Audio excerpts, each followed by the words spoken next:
Another wretched foul lizard thing joins the red host. Cursed Sotek spawn.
Well, hello there! Hello! Very sudden. Snap. Hello, hi! How's everybody doing? Where do you know this music from? I would assume Breath of the Wild, as that is what it be from. I need to like sit down and make like an actual playlist of songs that I enjoy having in the background stream. There's this kind of like tricky thing where most of the songs I actually listen to on my free time tend to be like musicals, but I can't play those on YouTube streams because then it'll result in YouTube bonking that stream, and it will not be allowed to produce moolah, which is bad. So I have to listen to things that like I enjoy but don't normally listen to. Anyway, hello, hi, how are you all? It's good to see you. Oh lordy, it's been a hot minute. I hope you're all doing really well. But I've had a very productive day and was like, I should get on stream because I haven't done that outside of like Lorebeards. And I would really like to get back to at least Monday through Friday streams. So today's Tuesday, so we've technically already failed at that mission. But hey, at least we're getting onto it for Tuesday. But yeah, I hope you're all doing really well. I've got some things I kind of want to just ramble / chat about here for a bit. I'm trying to be better about, like when I come across interesting things, making a note of it so that I can come on stream and then I can talk about it and just kind of ramble about it. Because normally I kind of have an issue where I show up on streams and a part of my brain's like, I don't know what to talk about. Like, I don't know what I should say. And it leads to confusion. Shifty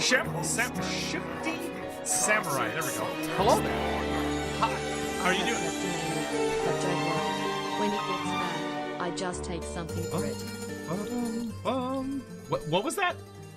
Shady Spanish, thank you so much for the 17 months. I have kleptomania, but don't worry. When it gets bad, I just take something for it. But I do like that one though. I like that one.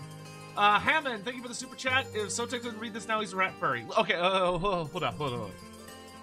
Listen.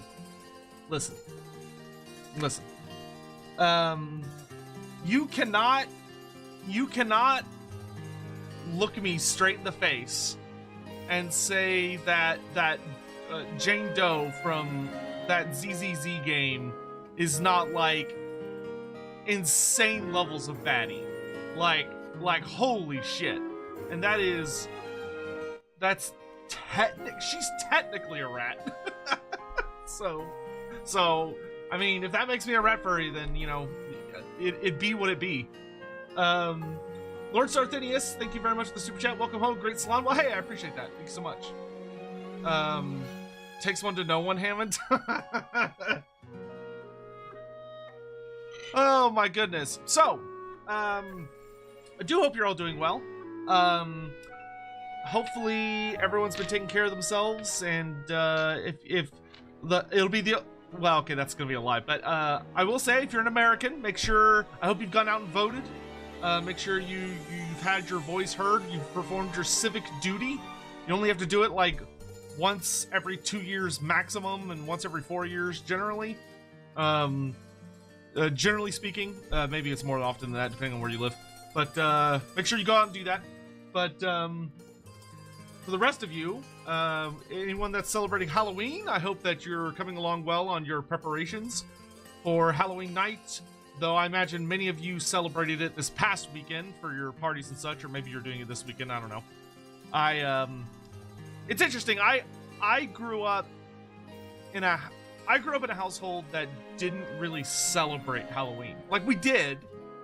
When I was young, we did. Like, when I was little, you know, we would always wear costumes and yada yada yada. I think the last time I remember celebrating it actively, as before, like, I hit that long gap where I stopped, was when I was oh god, I think I was in 6th grade. I remember that outfit. It was like a samurai outfit or something. That was, I think that was 6th grade, so I was 11. So pretty much from the age of like 12 to, I think I actually did end up dressing up like 2 or 3 years ago as Kimmler. So that would mean I did not celebrate Halloween from the age of 12 to the age of like 30 or 31. I always enjoyed giving out candy. But yeah, my family never really celebrated it. And I didn't like go to parties for it because the people I'm friends with didn't celebrate it either. Not like, it's not that we actively didn't celebrate it, it's more that we just didn't actively celebrate it. Which is interesting to think about. Because, like, nowadays, especially with the internet being the way it is, and how many people get on to, like, how much you're more aware of other people's lives, it feels like so many people I know online, like, Halloween is, like, sacred for them. Or they, like, celebrate the whole month leading up to it. And it's just super interesting for me, because it's, like, as far as most holidays go, like, I think Halloween and Easter are probably the two, like, big holidays that I just don't do anything for, generally. Like, Christmas and Thanksgiving are huge in my family. Like, those are big deal holidays. And then July 4th, we usually do something. Not always. Like, I didn't do anything this year. But, Bava, thank you so much for the super chat. Who was the worst emperor? Were they orange with terrible hair? No. They, not in the Warhammer verse, but, honestly, the worst emperor in Warhammer Fantasy was, it was either Dieter or Boris. That was their names, right? It was, let's see.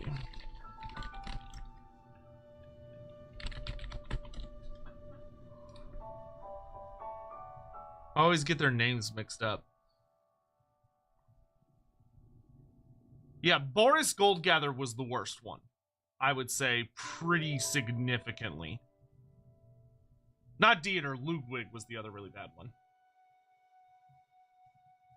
But, yeah, generally speaking,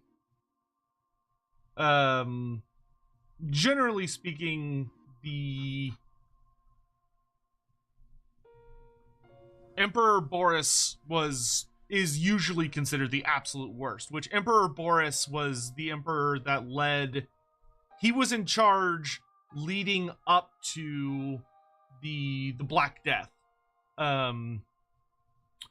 when shit got like really bad.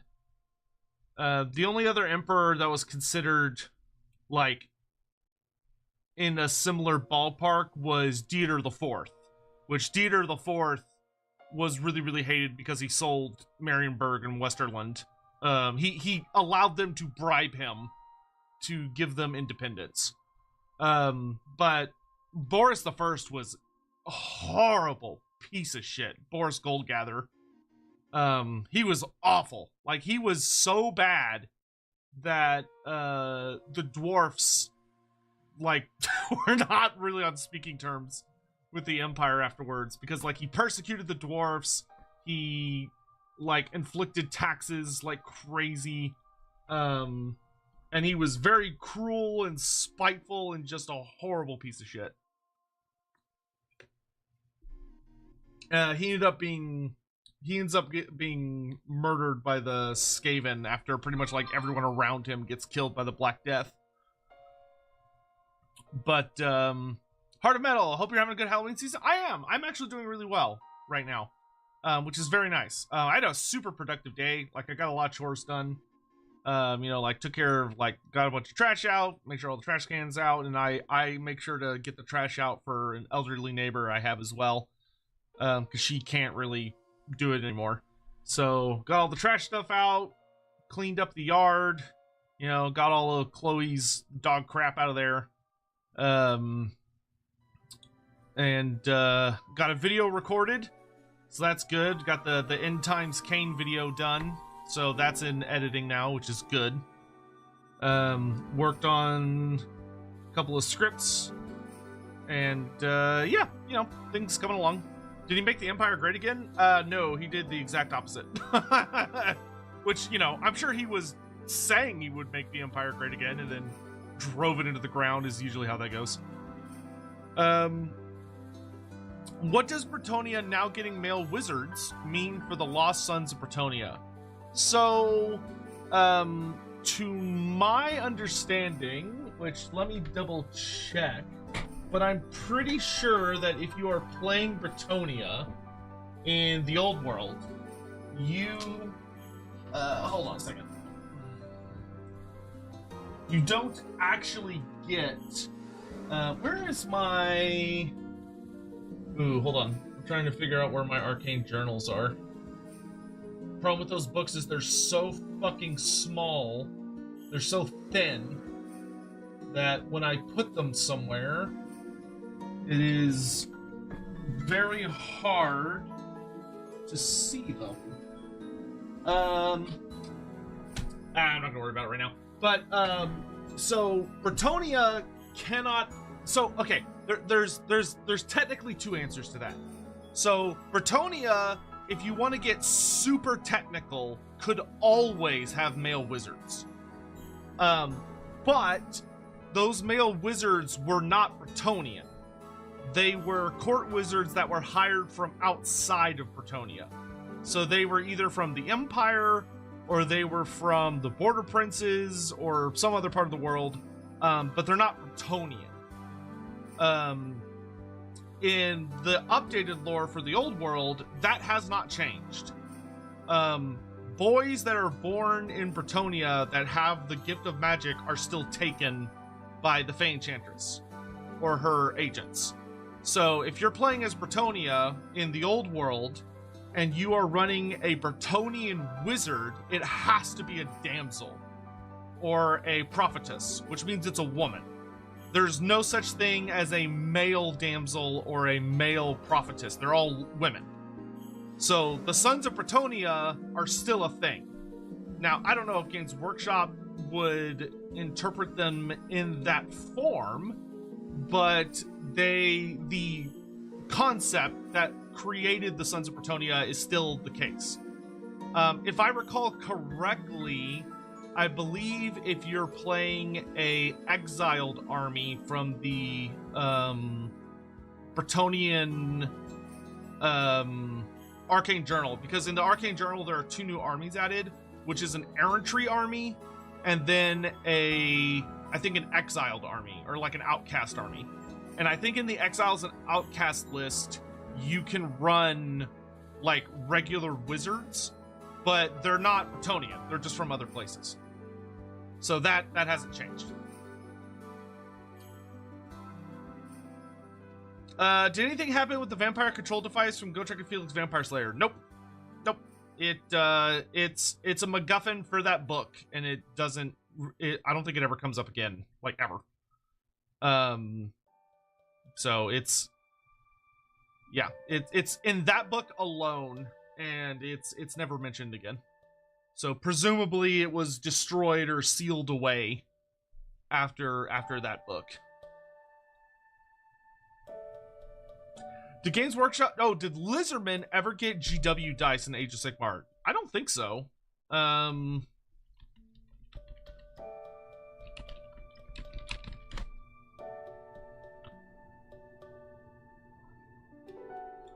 They did release dice for the Hunters of Hanchi, which I'm pretty sure you can still find those in certain places. So the Hunters of Hanchi got a dice set, but it's not that nice looking, because it was for Warcry. And Warcry uses D6s, with the 6 having a unique symbol. They're kind of ugly though, like as far as dice go. But the Seraphon, if I recall correctly, I don't believe the Seraphon have a dice set. Another wretched foul lizard thing joins the red host. Yeah, no. Cursed Sotek. I know they're Night Hunt dice, because I have a Happy shitload to of see those. your stream wasn't able to catch the last Lawbeards live. You and Andy should do a wish list type stream, but for stuff you'd like to see from GW would be cool. Oh, that could be fun. I don't think we'll do that for like a while, but that would be a fun like follow-up to that. Yeah, thank you very much for the 31 months, Living Legend. I really appreciate that.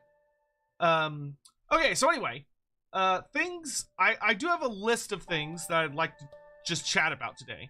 And kind of the goal for today's stream is basically that there are some things I just kind of want to yap about for a bit. And then, depending on how we're feeling, maybe we'll play some Final Fantasy. By the way, also just kind of like thinking here some random things. If you haven't seen it yet, this Halloween, so on Thursday, starting at 10 a.m. CST, I'm going to be doing a Vampire Count Immortal Empires achievement hunt stream, because CA has said that the new patch is coming out sometime this month, which, seeing as it didn't come out today, and they haven't announced it for coming out tomorrow, I assume it's coming out on Halloween. Because then they will technically have not lied. So, I do have a poll up right now on the YouTube channel where you can go vote for what campaign we're going to play. And once the patch is live, we're going to start that campaign. Well, we'll start it on Halloween Day, and it should be live by that point, because normally they go live by like 9 a.m. or 10 a.m. But it should be a super good time. I'm really looking forward to it. I'm curious who's gonna win the poll.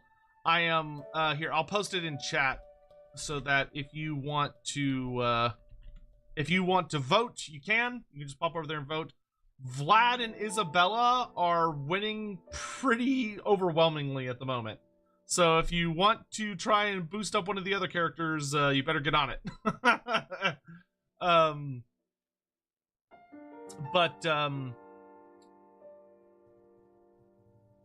So some things that have caught my interest Actually, hold on. Let me cut these up real quick.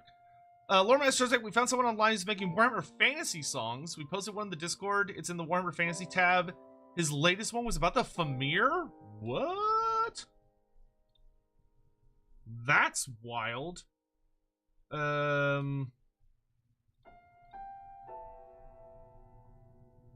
Whoa, that's super cool. Okay, I will definitely check that out after stream. Because I don't want to like play it on stream and like steal views or whatever. I guess we can listen to it on stream. That shouldn't be a huge deal, actually. Well, no. I'll wait till after stream. I don't want to listen to it on stream without his permission. Cool, great. I will be sure to check that out. Thank you for finding that. And then, could you pitch the idea for more demonic warband upgrades for the 4 champions in Be'lakor? So, I don't really think demonic units should really have upgrades out of like really specific examples. Like when you're looking at the warband upgrade system, so currently right now, the way it is it's you have the typical tree, and then if you're playing one of the mono gods or Be'lakor, which I don't think Be'lakor should even be a Warriors of Chaos. Like I think Be'lakor should be Demons of Chaos, so I don't there's nothing there that I really care to influence. And then for the mono gods characters, you're looking at a system of right now you can upgrade like a basic demon to its exalted form, and then pretty much all the other demons you get through the gift system, which I think is fine. Like you could add like there's space on the warband tree to add another demon slot, which if I were going to do it, I would probably keep it simple, like a Seeker Chariot to an Exalted Seeker Chariot for Slaanesh. And then for Tzeentch, it would probably be like a Flamers to an Exalted Flamers or Exalted Flamer. For Khorne, it would probably be something like what would I do for Khorne?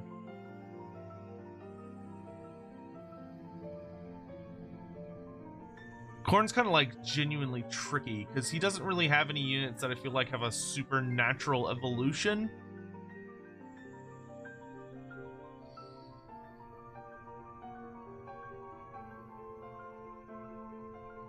Yeah, I don't really think there's anything for Khorne that jumps out at me.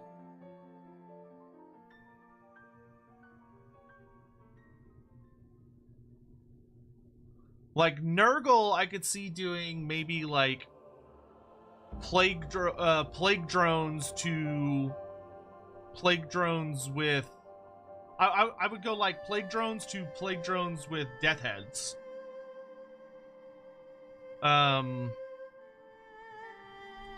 For Khorne, you'd probably have to like come up with a new unit, because I don't think there's any units in the Khorne roster right now that are like a higher tier unit that feel like they have a natural evolution. You'd probably need some kind of new unit. The big thing for me that I want to see though is I want Creative Assembly to add in unique, like bigger aspiring champion or mono god aspiring champion units for all the gods. So like we know with the Khorne DLC, because we're getting Scarblood Wrath, I would say we can feel pretty goddamn sure that we're getting we're going to be getting Wrathmongers and Skull Reapers. So I really want to see that Khorne Chosen should be able to use the Warband feature to level up into Wrathmongers and Skull Reapers. And then for Nurgle, hopefully at some point we'll get Putrid Blight Kings. So you should be able to upgrade Nurgle Chosen to Putrid Blight Kings. And then for Slaanesh, Slaanesh is going to be kind of funky because I feel like if CA does it correctly, the super elite god tier unit for Slaanesh is going to be the Anointed, but the Anointed are technically elves. They're not humans, they're elves, but I would say like, fuck it. But have it where Chosen of Slaanesh can upgrade into the Anointed, and then I don't know what they would do for Tzeentch. Like I don't know what the S tier super infantry would be for Tzeentch, because I can't think of anything that exists in the lore that I know. Oh, you know what? No. I actually heard this idea from someone else and was like, oh, that's a good idea. What they could do is they could do Egrim von Horseman's the Cabal. So the Cabal is his faction essentially, but he has a group of like really powerful sorcerers directly under him. So that could be the elite unit for Tzeentch, is the Cabalite sorcerers. And they could be like a casting melee hybrid, which could be interesting. In any event, so on to the stuff I actually wanted to talk about today. So, couple of interesting things that have been on my brain as of late. For those that wonder kind of like what I'm up to as far as like research and stuff goes, one of the big things is I finally sat down and I finished reading the Dawnbringer Crusade series. So for those that don't know what that is, in Age of Sigmar, the Dawnbringer Crusade was the storyline, the campaign storyline, that carried us from the end of 3rd edition into the start of 4th edition. And it was a 5-part series, which was interesting because the campaign that carried us from 2nd edition into 3rd edition was called Broken Realms, and that was only a 4-part series, but it kind of felt like it was supposed to be 5 parts. Whereas this one was 5 parts, but each of the parts was not quite as beefy as their Broken Realm counterpart. Like, Broken Realms only had 4 books, but it really felt like each of those 4 books had like a really fat narrative. Whereas Dawnbringer Crusade, the narratives were, I would say, notably thinner, but they were also much more heavily supported by like an insane amount of short stories that Games Workshop released on their website. There's like 30. I think there's like 30 or 32 short stories. Like, it's crazy how many short stories they added. That are all lore that flesh it out. So I finally finished it. Because some people have been asking for my opinions, and like, I am genuinely shook in like a good way. Like, the last book was so fucking good. Like, some of the other books, like the first book wasn't that good. The second and third books were excellent. The fourth book was pretty damn good. And the finale was just incredible. Like, the last book was so fucking good. Oh my god, it was so good. I actually think that the Dawnbringer Crusades consequences were better than Broken Realms consequences. Which, if you know Broken Realms, that's a hefty statement. Yeah, Demon Prince Korgoskul, I am so excited for when that mini comes out.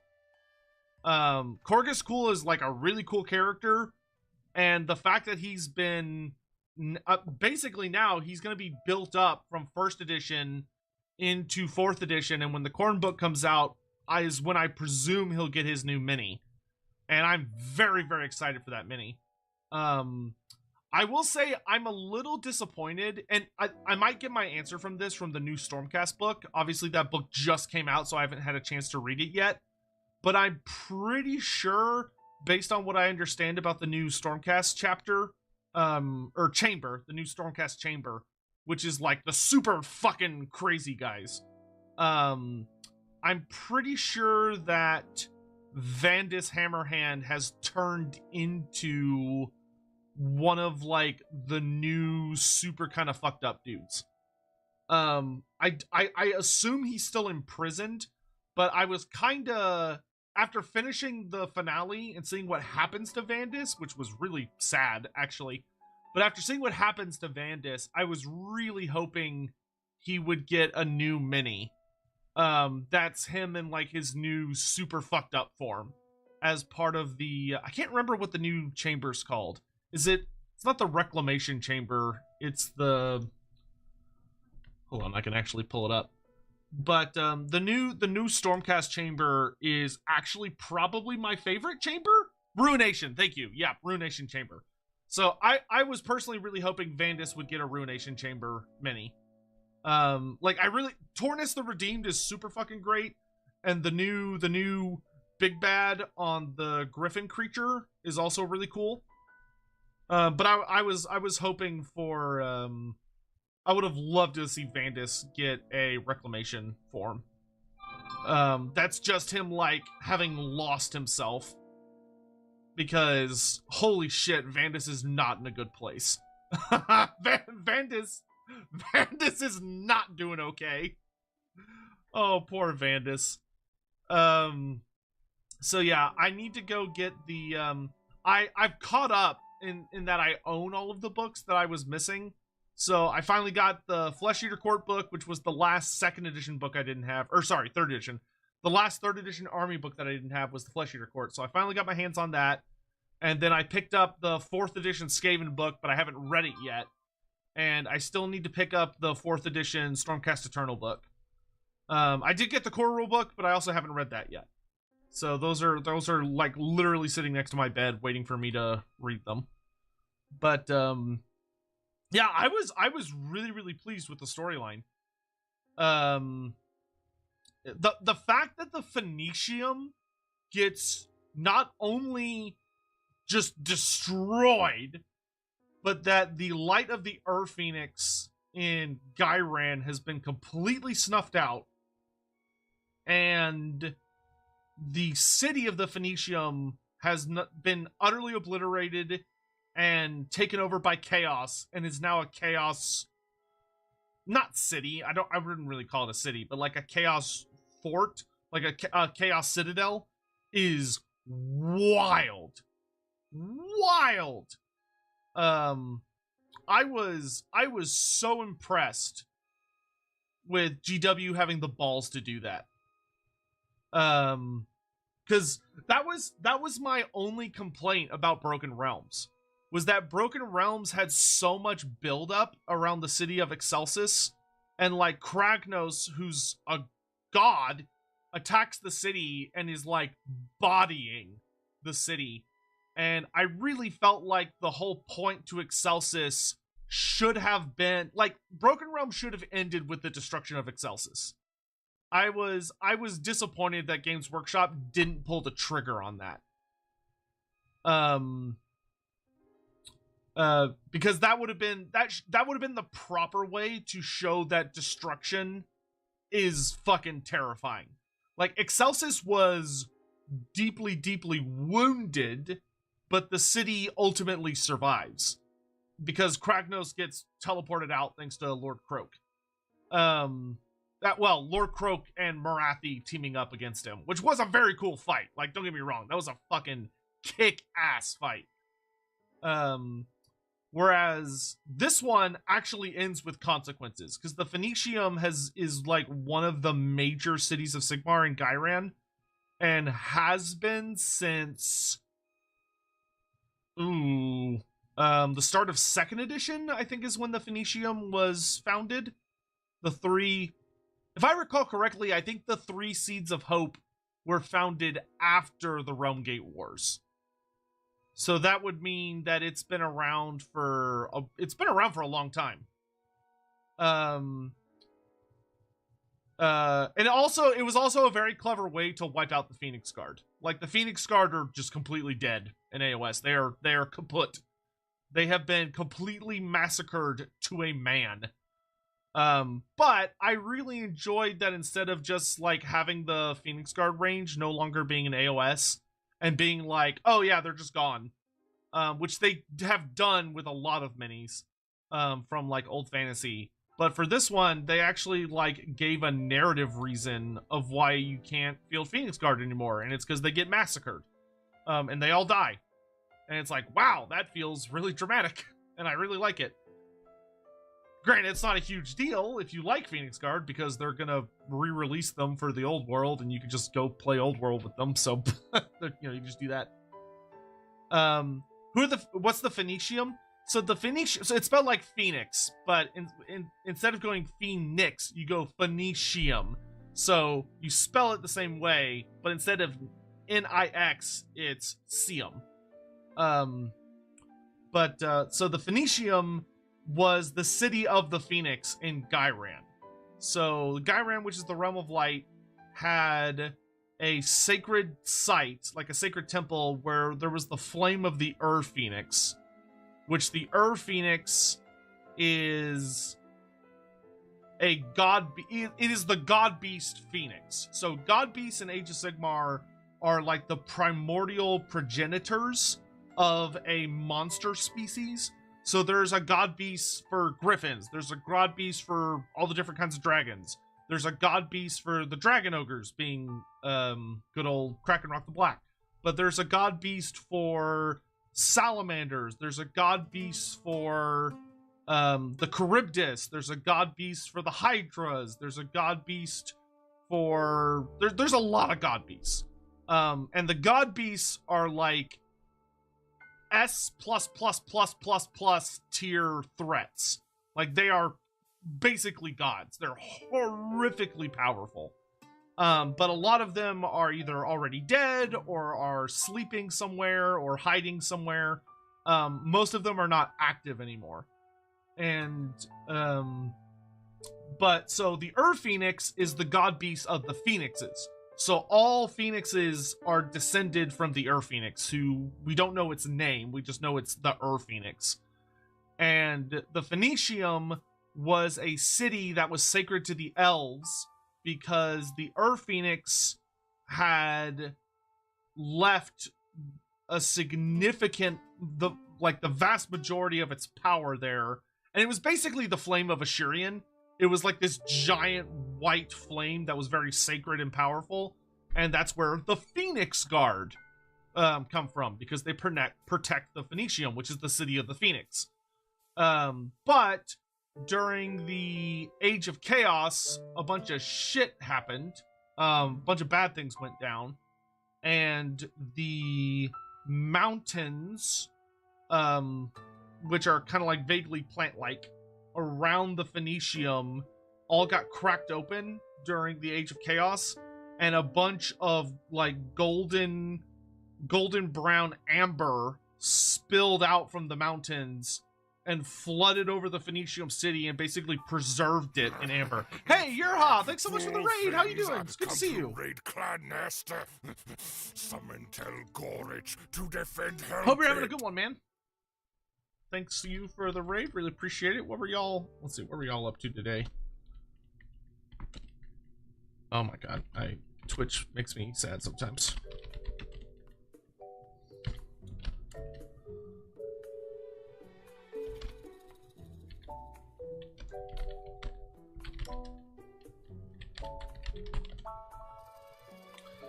Thank you very much. Oh, you're playing Rogue Trader. Nice. Hope you're having a really good time with it.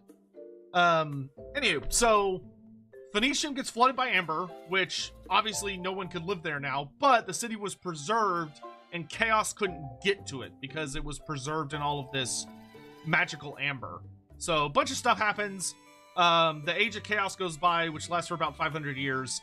And then at the end of first edition Age of Sigmar, so after the Realm Gate Wars, a series of events goes down, which leads to, I want to say there's a fire that, I can't remember exactly what causes it.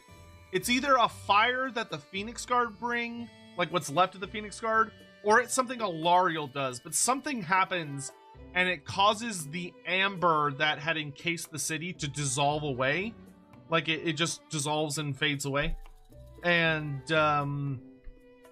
that allows people to move into the city again. So a whole bunch of elves move into the city, a whole bunch of humans move into the city, and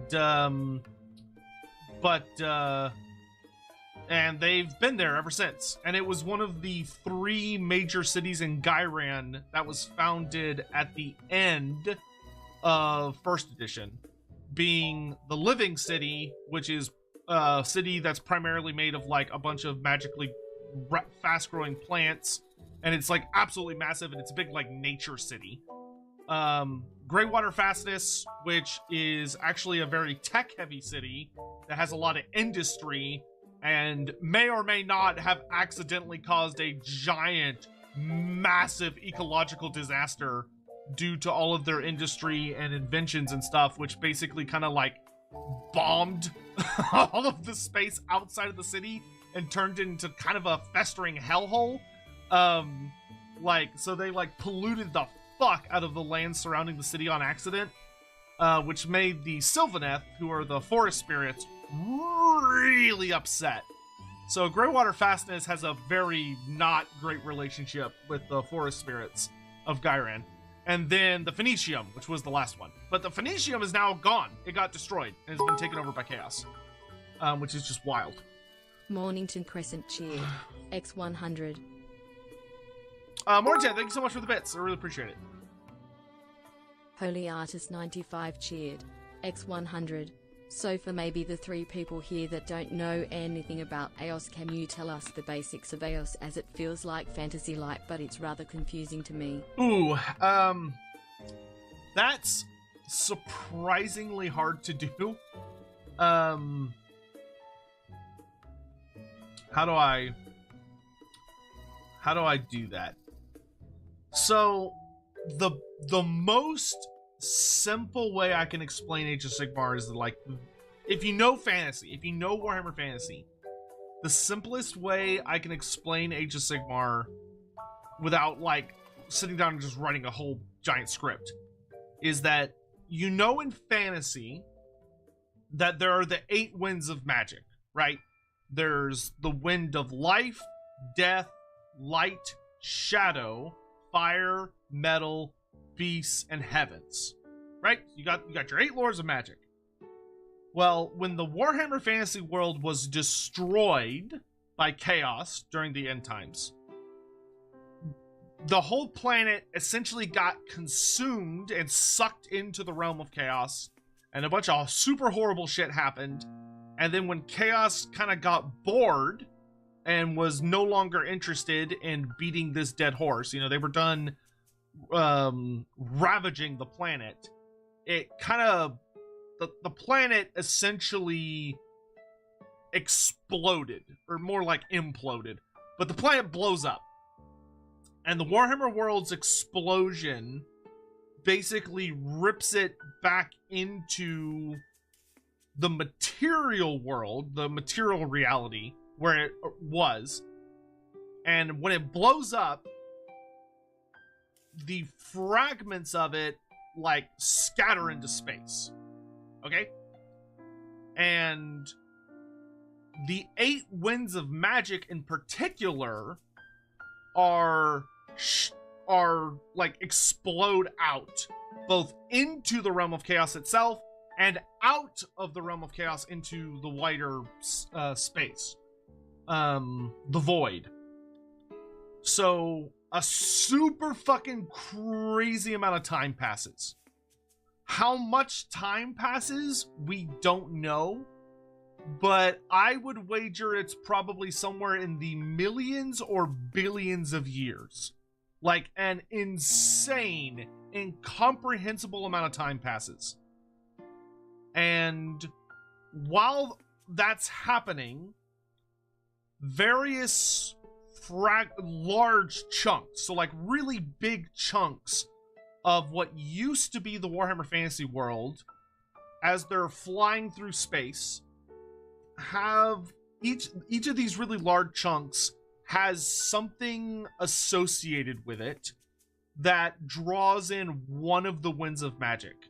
So maybe there's like a bit, like there's a whole bunch of leftover, not artifact in like a magical artifact, but artifact is in like the residue of something.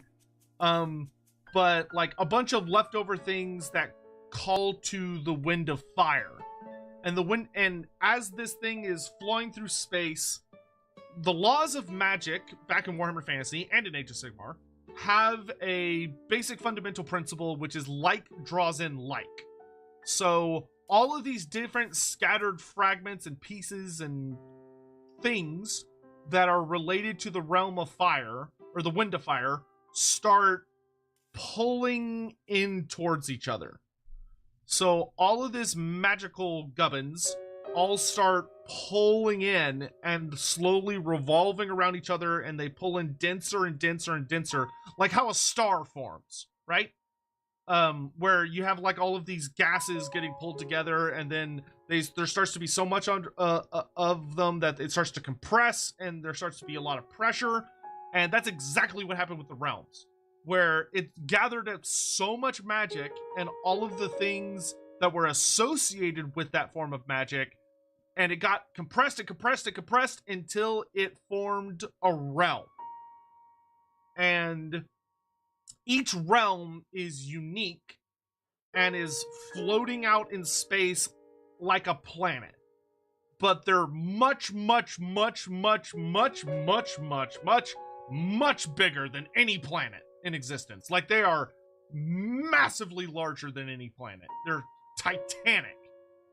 So these titanic realms form, and most of the realms are planes.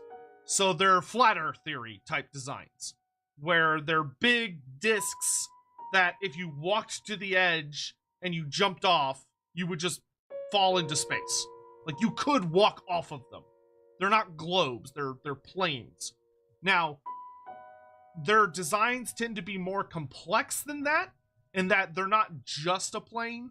Like Shaman, which is the realm of metal, is very layered, where it's got like a bunch of different tiers that all have like molten metals and other alchemical things flowing down them. So it's very vertical for a realm. And there's like a bunch of different little giant platforms that are almost like their own spaces that kind of connect to each other in various ways. But in any event, you have 8 of these realms that are the core realms. And those are like the mortal realms of the Age of Sigmar are these 8 realms. Now, there's not just 8 realms. There are significantly more, because there are often realms that are between some of the realms. So like between the realm of light and the realm of shadow, there is a very, very hidden, because it's very hard to detect and see, there's a realm hidden between the two of them that's called Ulgish, which is the realm of gloaming, I think it is. But it's like a pocket dimension that exists between those two realms. And that's where Slaanesh is imprisoned, fun fact. Because Slaanesh got caught by the elven gods, and it's imprisoned in Ulgish. But there's like all these different pocket dimensions that are also in existence. But you have the 8 core big realms, and then there's another giant realm, which is at the center of this mess in space, that's called the All Points, or the 8 Points, is what it's known as nowadays. And it is a realm that connects to all of the realms. Because normally, because they're all, like, remember I told you, they're all different planets, right? So think of them as like 8 planets that are floating out in space. And these 8 planets, if you want to get from one planet to another planet, you can't just like take a train, right? Because there's a giant amount of the vacuum of space, the void as it's known, between you on Akshi, the realm of fire, and you on Ulgu, the realm of shadow. If you want to get from the realm of fire to the realm of shadow, you need to find what's called a realm gate. And a realm gate is a very powerful magical portal, the vast majority of which are Old One tech, that if you walk through the portal, it will teleport you from the realm of fire to the realm of shadow.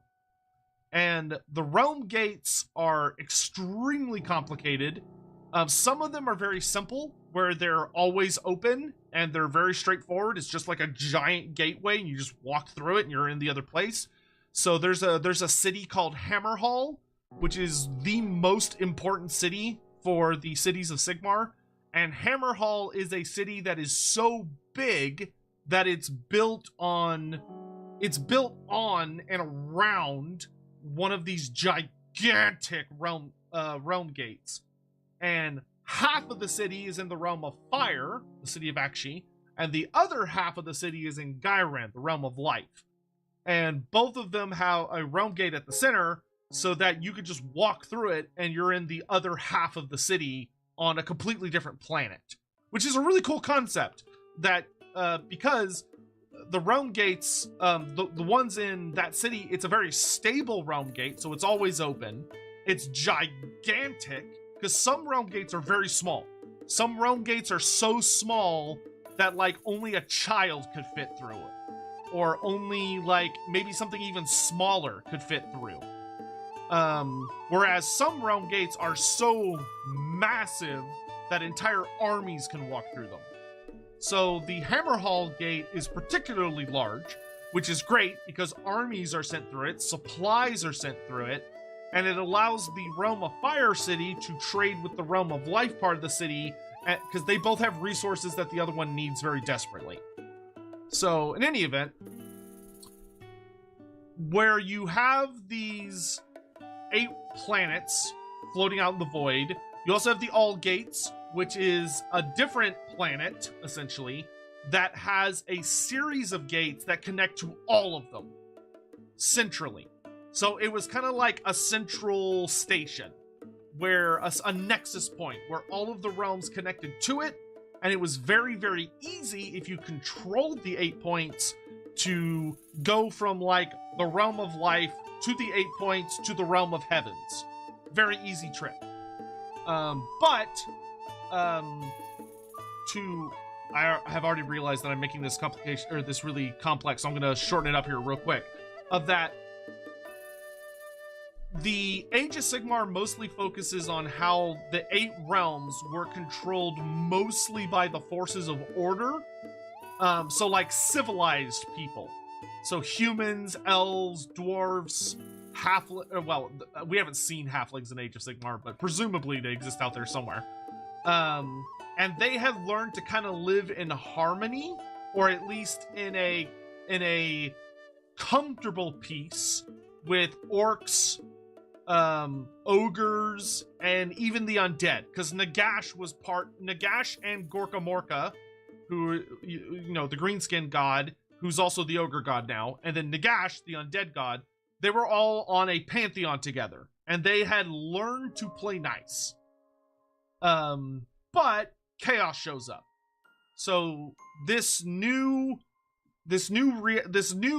universe, almost, this new galaxy, has enough time to get settled. It forms over the course of countless tens of thousands of years, right? So we're talking many thousands of years. It is re-inhabited.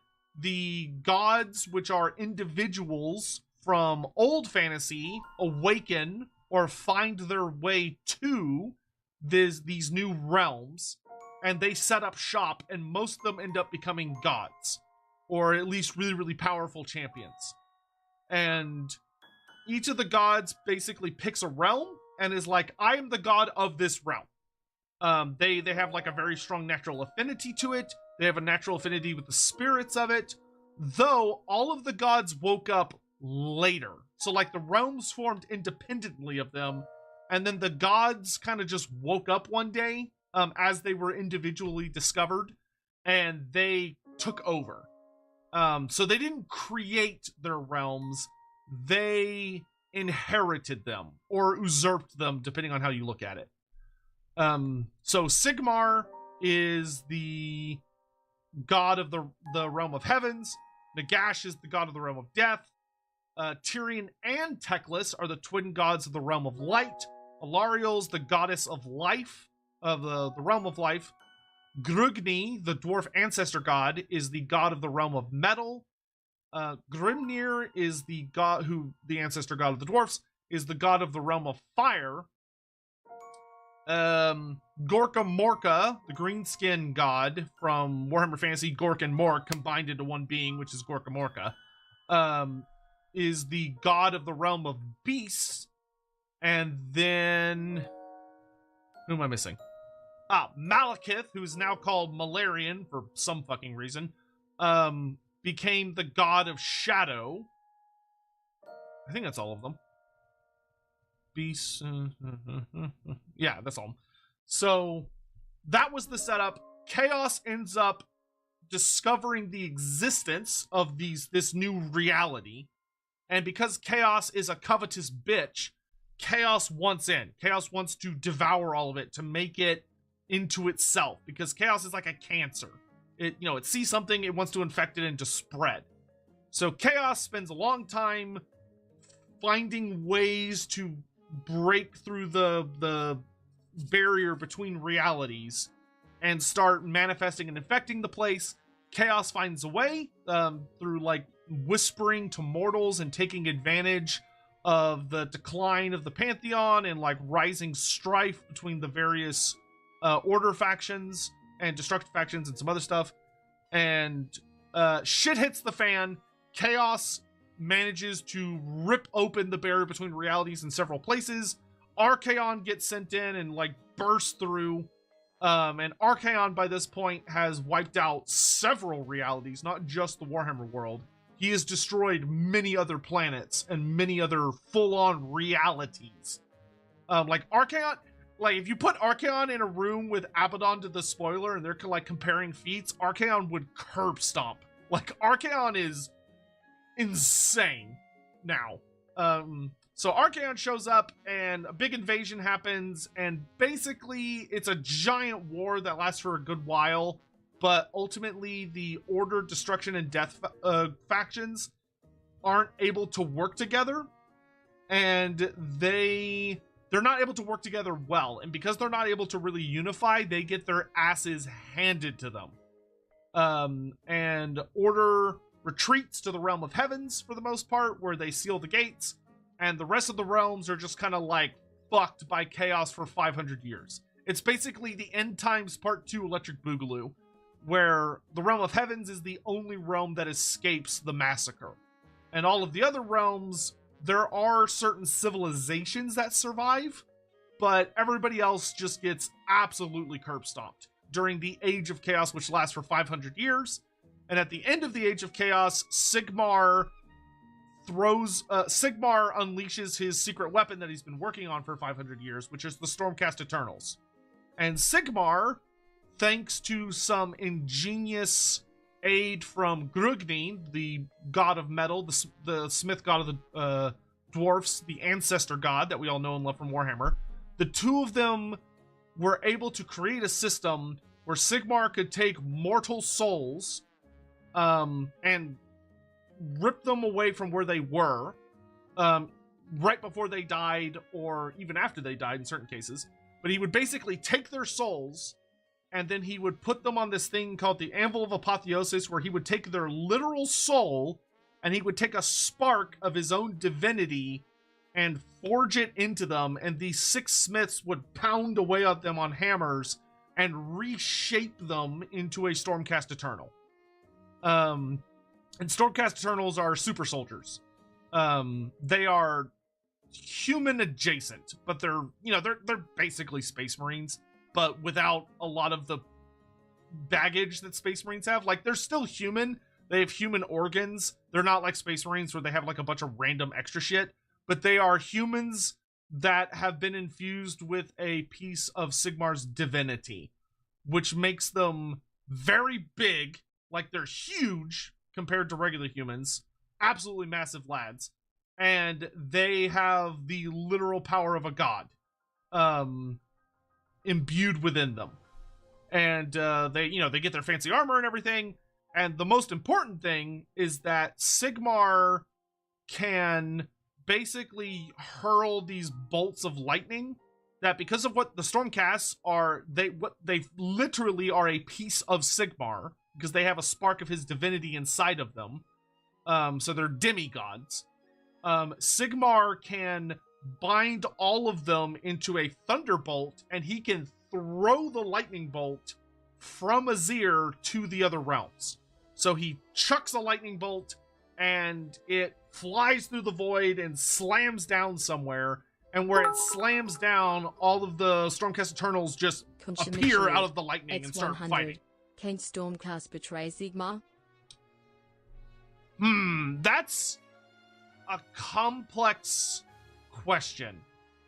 Can they? Yes, technically. None have, in the sense that they can, yes, but none have on purpose, would be the best way I can answer that. There are Sigmarites who have lost themselves to madness, because the cool thing about Stormcast Eternals is that they are true demigods. They're immortal. They cannot be killed except for in really specific circumstances, because if you kill them, their bodies discorporate into divine lightning and shoot back to Azir. The problem is, when they die and they go back to Azir, they don't just remanifest, they have to be forged again on the Anvil of Apotheosis, which is a agonizing, horrible experience that, like, is extremely painful and suffering for the soul itself. So not everyone survives this process intact. Some individuals, when they're going through the process of apotheosis, they just break due to the mental and spiritual agony, and they devolve into what are known as lightning geists, where they basically just turn into these horrible shrieking wraiths of elemental lightning. And basically the Stormcast will grab those guys and stuff them in a statue or inside a prison, and they're just kept there away from everybody else because they're way too fucking dangerous. But even if you do survive the apotheosis process, the bad thing is that there's a flaw in the apotheosis process, which is that whenever a Stormcast dies, Nagash grabs at them, because Nagash is the god of death. Everything that dies flows down to Nagash. So Nagash grabs at the Stormcast Eternals and tries to keep them, but the apotheosis pulls 99% of them back. The problem is they're gonna lose 1%, pretty much guaranteed. Now, what that 1% is, there's no guarantees. It might be a memory. It might be one of their emotions. It might be a certain kind of experience.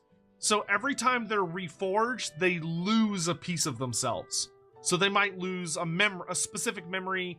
They might lose the ability to feel joy. They might lose the ability to feel sadness. They might lose the ability to talk. They might lose the ability. They might mutate in a weird way. So their mutations are not like the Gribbly kind. Like, they don't get like tentacles and shit. But they might like glow in a weird way. Or like their hair might be like, when they start fighting, it may turn like brilliant white and have lightning coming out of it. Their eyes might turn into like orbs that look like storm clouds with lightning. Like, they get specific Azir type mutations that show that and that's not intended. They're not supposed to have those. Those are considered flaws.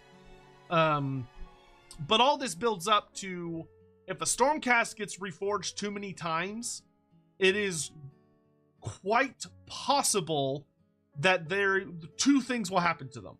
Either A, they get a Vandis Hammerhand, and Vandis Hammerhand, who was the original big awesome special character for the Stormcast Eternals, has just gone completely batshit and crazy.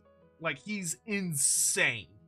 He is a screaming wreck of a man who keeps having visions of this terrifying entity that he calls the Lightning Man, that shows him like prophecies that are horrific, and he's just completely lost his fucking mind. Like, the Stormcast Eternals have resulted to locking him in the equivalent of an asylum, where he can't get out because he's too dangerous. The other option, which is debatably worse, is that they turn into essentially automatons, but very, very deadly automatons, where if Stormcast is reforged too many times, they will lose their humanity. So they basically become, like, they'll still fight, they still follow orders, they still mercilessly purge chaos, but they completely lose their humanity, and it results in them turning into monsters. Not physically, but like actions-wise, because they can't see nuance anymore, which makes them very spooky. There's a really, really good short story that I actually really like about one of these Stormcasts. There's a particular chamber that's really bad about it, known as the Celestial Vindicators. And there's a short story about them where there's a village that gets attacked by a chaos host. So the Celestial Vindicators go out and they kill all these chaos bad guys, and they save the town. But as the Celestial Vindicators move into the town, the point of view is from like the normal people, not the Vindicators. So from the normal people's point of view, they've been under siege, and they've been like starving because they ran out of food, and they've been like desperately trying to hold off this horrible chaos invasion, and they held out long enough for the Stormcast to come save them. And then the Stormcast like come into the city, and it's this like adult man in his house with his son. And his son, because, you know, they haven't had much to eat and stuff, his son's sick, like he has a fever. And so the Stormcast shows up and like smashes the door down, and they're like, holy fucking shit, there's like this, you know, 9 foot tall fucking dude in like full heavy plate space marine armor, but it's like, I forget what color the Celestial Vindicators are. I think they're like teal and white. But he, like, the Celestial Vindicator moves into the room and doesn't say anything because he doesn't have his humanity. He's not there. He's not conversational. He just walks into the room and like looks around, and the man's like, oh, thank God, like Sigmar's warriors have showed up to save us. And it moves forward and like it like shoves the guy out of the way, and in front of him just like beats his son to death. Like, it pulls out its Stormhammer and it kills his son, because from the Celestial Vindicator's point of view, it sees the boy being sick as the boy having Nurgle's corruption, even though that's not what it is. Like, the boy's normal sick. The story goes really out of its way to make sure the reader understands that the kid is completely normal. Like, he does not have a magical sickness. He's not corrupted. It's a normal illness. But the Stormcast literally can't tell the difference. It sees sickness and goes, that's Nurgle, that's corruption, and it murders the child. And then the guy freaks out and like is losing his shit and attacks the Stormcast, and the Stormcast kills him too. And what you end up finding out essentially by the end of the story is that the Celestial Vindicators purge the entire city because they see corruption everywhere. Of that, if a person is not like a paragon of a human being, then the Celestial Vindicators are like, oh, this person's corrupted, and they just murder them. Which is horrible, obviously. And Sigmar hates that, but he doesn't like recall the chapter or like censor them, because they're too useful in the fight against chaos. Which I find very interesting. And there's also a lot of tragic Stormcast characters. Like, there's one short story about 2 Stormcast characters that are talking to each other like throughout time, so you see them bumping into one another after like time skips. And they're in love with each other, but after one particularly nasty battle, it's a girl and a guy, and they're lovers. And after one particularly bad battle, the guy dies and is reforged. And when he's reforged, he loses all of his memories of her. So, like, he knows who she is, but he doesn't love her anymore because he doesn't really know her. And he just doesn't feel that way towards her anymore because why would he? He doesn't know her. So you get this like heartbreaking scene of them reuniting and her realizing that he lost everything he really knew and felt towards her when he died. And now that he's been reforged, that part of him's just gone. And it's really fucking sad. So like Stormcast Eternals, they're immortals, but if they die too often, they basically have induced amnesia, or not amnesia, what's the mental disease I'm thinking of? God, I'm having such a brain fart right now.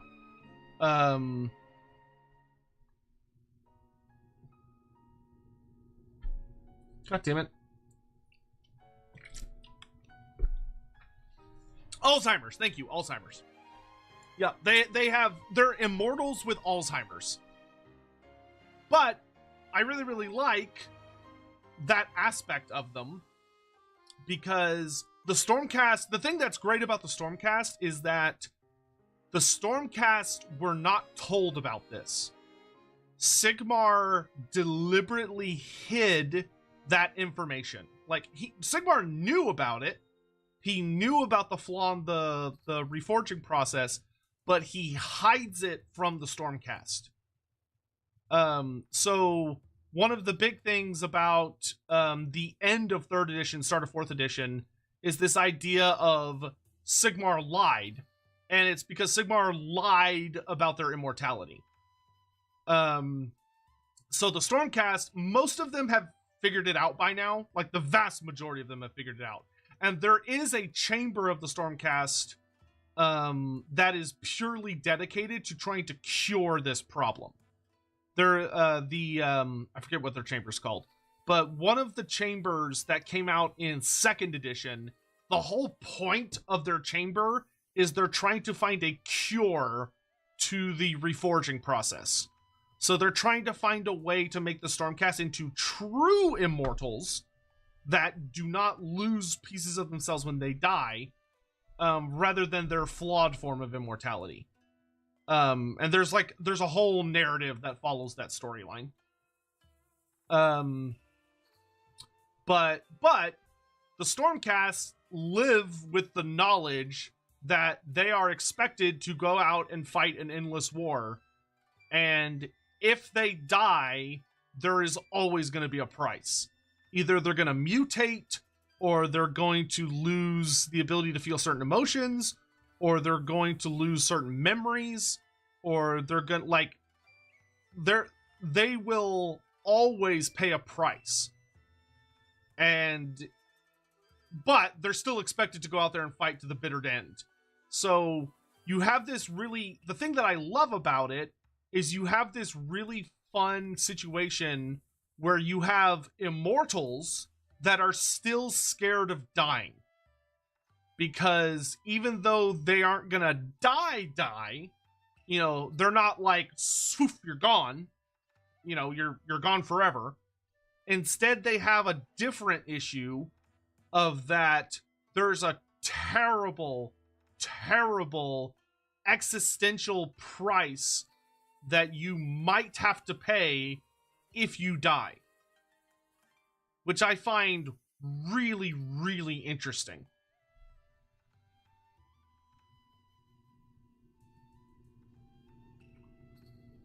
Yeah, Sacrosanct Chamber, that's what it is. The Sacrosanct Chamber is the guys that are trying to cure the flaw. Though weirdly, a good amount of the Sacrosanct Chamber is currently not playable, because maybe they're getting new minis, but a chunk of the 2nd edition minis are not in the upcoming book, which is kind of wild. I suspect some of them got replaced by similar minis. Like the new Storm Coven which are all the new wizard models, kind of are basic. Because the Sacrosanct Chamber was like the wizard chamber. But with the new chamber we just got, the Ruination Chamber, they also have wizards. So it was kind of this awkward thing of like, well, we already have like all these wizards, so we probably should like do something with it. So it's a whole fucking thing. Brainbug, thank you so much for the 42 months. Holy shit, that's a really long time. That is such a long time. T-Dubs, hey Sotek, glad to see you stream today. I enjoyed your storytelling as a DM in Wolfrup and as a player in your Lustria TTRPG streams. Foul lizard thing joins the red host. Cursed As a Sotek player? spawn. Any plans as possibility of new series like those in the future? Stream today. I enjoyed your storytelling as a DM in WFRP and as a player in your last three as TTRPG me streams. being a player. Any yes. plans / possibility of a new series like those in the future? There's a possibility. So I'm currently running a Wolfrip 4th edition campaign right now. I just started running it. But I'm not interested in streaming it because my relationship with 4th edition Wolfrup is still at the point where I don't feel confident enough in my ability to run it without having to like double or triple check everything I'm doing. So once I'm at the point where I feel like I can GM 4th edition without, and it feels like natural to me, and I feel very, very comfortable, and it feels like second nature to me, I will gladly, and I really would love to do a big stream. Like, I would love to do some one-shots, and I would love to do some, like, longer-term campaigns, especially if I could get, like, people that haven't played before. Like, I'd like to have, like, a longer-term campaign that has, like, people that I like and trust to be on a stream. But I would really like to get, like, a lot of my, like, VTuber buddies to be, like, players to, like, experience the setting and the universe and the game and everything. But a lot of the people that I have befriended over the last 2 or so years are insanely busy people. And like I said, I really would want to get to the part where I feel like super duper good about everything I'm doing. Because when I've ran some past campaigns, I've gotten some kind of mean comments from some people about my GMing style. So I kind of want to make sure that I feel really good about what I'm doing. Nils, thank you for the super chat. To me, Age of Sigmar is just Skylanders. Am I wrong? I don't know anything about Skylanders, so I can't answer that for you. Bioflood78, what are your thoughts on continuously reforged Stormcast Eternals kind of turning into something more akin to the Seraphon or Lizardmen before Sotek? So the Ruination Chamber is probably going to touch on this a fair bit in the new book, but we do have an established thing called Lightning Geist in the lore. There's actually a really good book that focuses on the whole thing called Soul Wars, which was a Black Library novel that came out at the start of 2nd edition, and also, fun fact, features Balthazar Gelt in it, though it's Balthazar Gelt as a Stormcast Eternal, so instead of being Balthazar Gelt, it's Balthus Aurum, but Gelt is the main character. He's like the point of view character of the book. And he offers a lot of insight into being a Stormcast. You get to see him confront Nagash, and you get to see like Nagash and Sigmar have a confrontation. It's a really fun book, actually. I really, really enjoyed Soul Wars. But you also get to see a really fucked up Stormcast that shows how bad they get when they like don't reforge properly. But like full-on Lightning Geist are monsters. So I would say that's fairly accurate to what they're kind of like Biofoot, where they kind of turn into like, they almost go like feral lizardmen. Lightning Geist are apparently like fucking terrifying. Holy Artist 95 cheered. X100. As a DM in D&D, if your style of running the game fits the party, it doesn't matter. If it doesn't click, then the players and the DM find a way to make it work together. I agree, Holy Artist, but for me, so like, when I'm running a campaign and it's just me and like a group of people hanging out, I 100% agree, and I don't have any issues with that. I really enjoy it. Where my thing kind of changes a little bit is when I am recording or streaming the campaign. Like if I'm allowing there to be an audience for what's going on, then there's another level I feel like you kind of have to achieve, as far as like how organized and on the same page everyone is, because you're not just having a cool experience between you and a group of folks, you're also trying to entertain an audience, and that kind of like changes the dynamic a bit, in my opinion. And I know not everybody feels that way, but like if I'm gonna stream or record and publish a campaign I'm playing, I want to do a good job. I don't want to just like wing it, so to speak.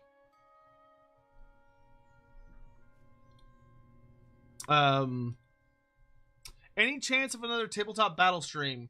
Actually, yeah.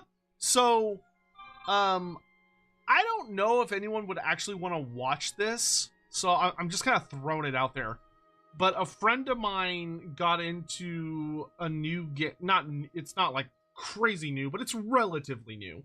But he got into a new tabletop game called oh god, is it Slayer of Kings? What is it called again? No, it's what is it called? Hold on. I have to pull up my... What is this game called again? No, it's Age of Kings. That's what it was. I think that's right. Is it Age of... No, it's... That doesn't sound right. Hold on. I've only played one game of it so far.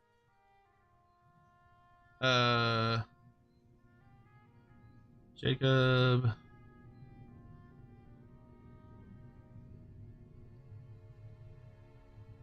Conquest. That's what it is. Good lord. Yeah, Conquest.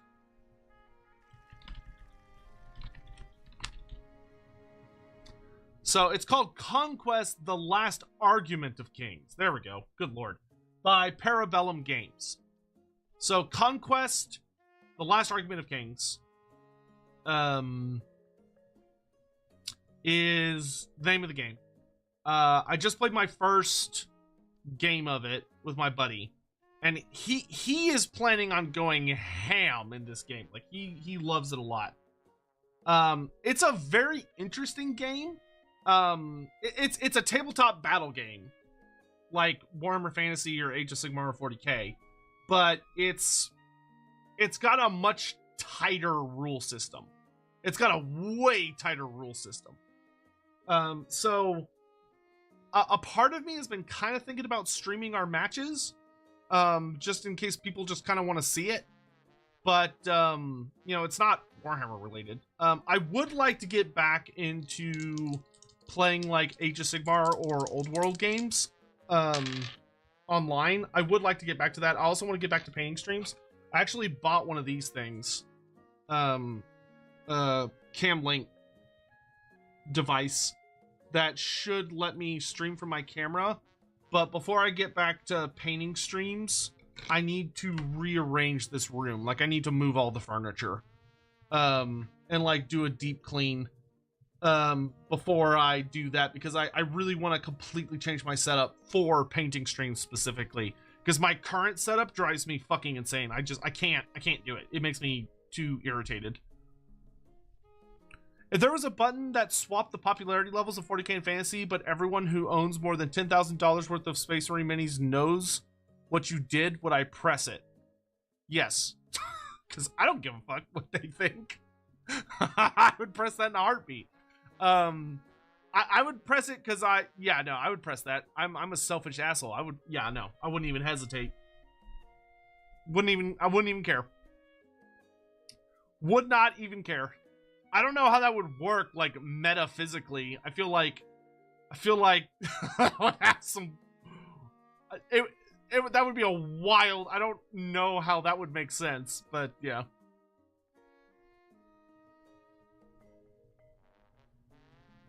Who's the most dangerous champion of Tzeentch? In creating a warband, that would be really pain in the ass to deal with.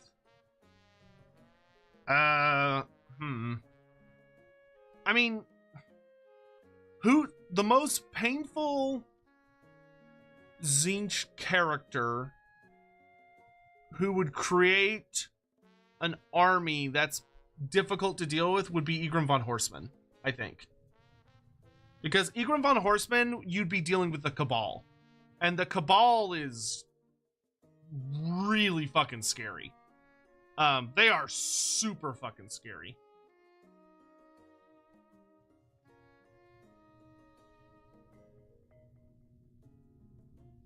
Space Marine stands are definitely crazy enough to off you, though. I mean, they can try.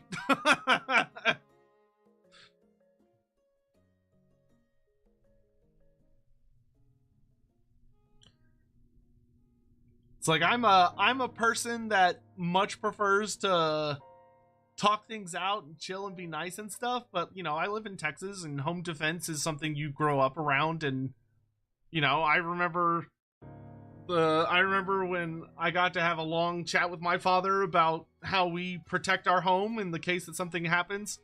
I don't think that'll ever be necessary. I hope it's never necessary, but you know.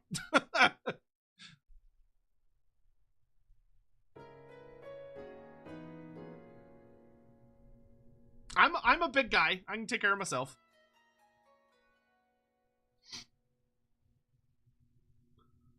What is the goofiest weapon you would give the Skaven to make them even more silly and insane? The Skaven. Honestly? A weapon.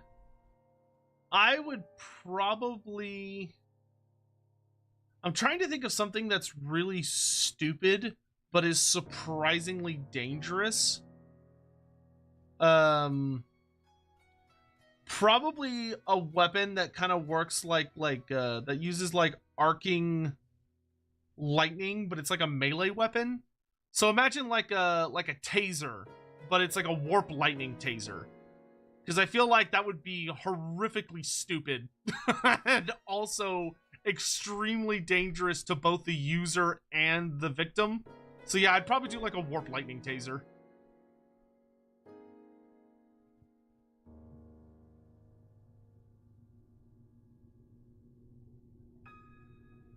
Gruzgob, you say that like Space Marine 2 and Warhammer 40,000 Rogue Trader and the upcoming, probably going to be insanely popular Total War Warhammer 40,000 and the fucking Holy Artist 95 cheered. AdMech game X100 and its Queso sequel are not a standing thing. there with a Browning 50 calories machine gun with a cigar. You picked the wrong house punk anthem shooting XD. I do not have a 50 cal machine gun.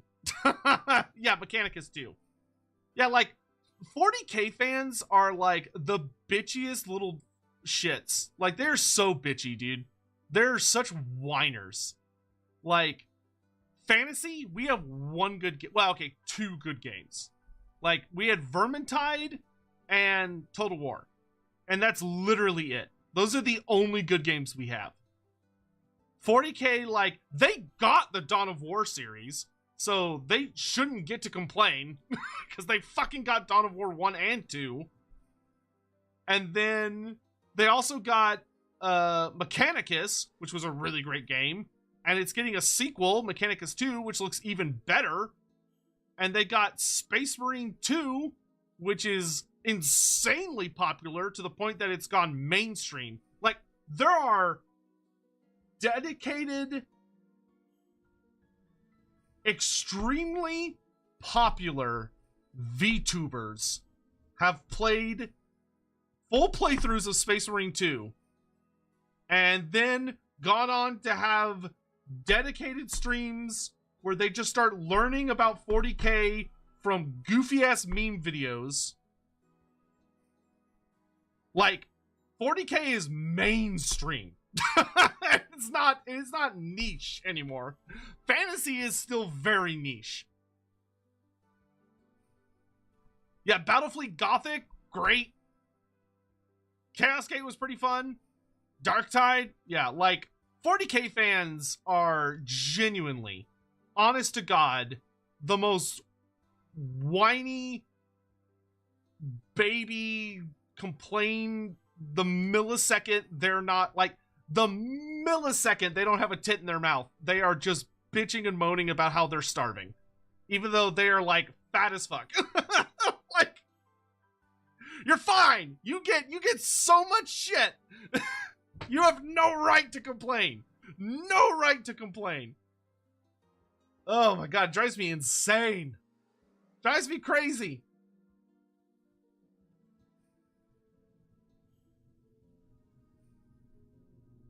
They could have everything in the world, but if they are not eating at that exact moment in time, they will tell you they're starving.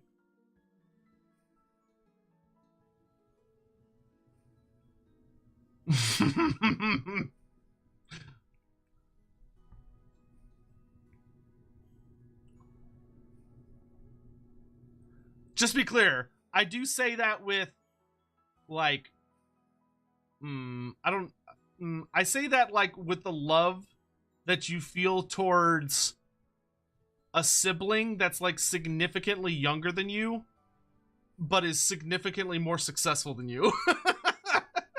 And, like, you're happy for them. But it's like, anytime they complain, it's like, oh, shut up. Quit whining.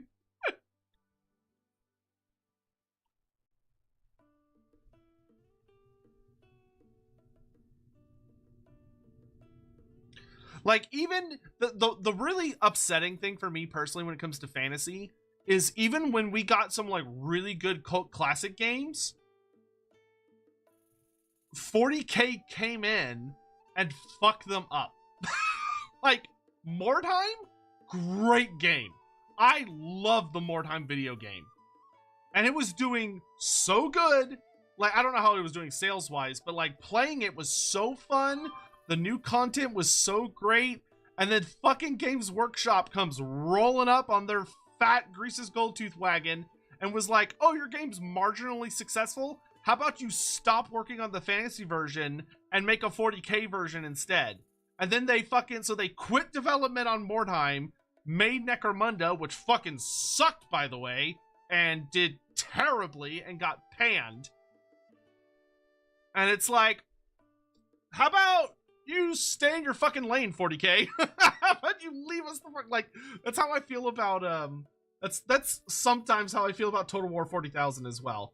Like, Total War Warhammer 40,000, fine, but it better stay in its own fucking lane. Like, if I swear to God, if I ever end up, like, in a meeting with, like, the developers from Creative Assembly, and they're like, oh yeah, no, we can't work on Total War Warhammer 40, we can't work on Total War Warhammer anymore because we're working on Total War Warhammer 40,000 instead. So we, like, moved all our, like, our developers from that one to this one.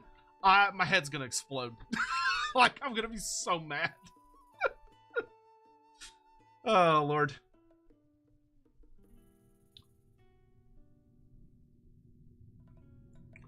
Give me my Total War Warhammer 4. That's that's what we really need.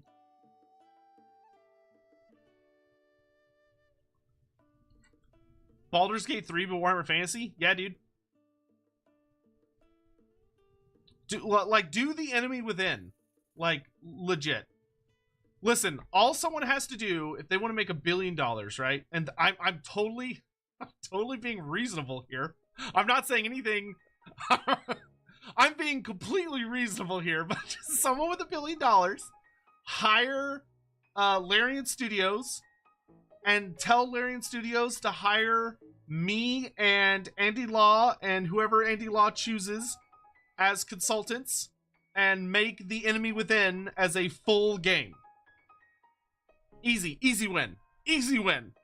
Like, we have Andy at the head. I'm mostly there just to make sure that Andy, like, keeps well in on the lanes of, like, you know, kind of modern fantasy and doesn't go too off the rails. You know, keep him a little more focused. And, like, we're golden. We're golden. Law Wrangler. Real-time Gorkamorka? Aren't they? Is that not what I don't know what Gorkamorka is. I know Speed Freaks. I don't think Speed Freaks is out of development yet. I think it's still in beta. Thoughts on this idea I had for a Nurgle character called Fasciola, Queen of Worms. She has a skinny body covered in pimples / cysts which worms pop out of that she controls like tentacles. Gross. She can also turn the soil around her into a carpet of millions of tiny worms. Yeah, that sounds fucking disgusting. It sounds like a great Nurgle character.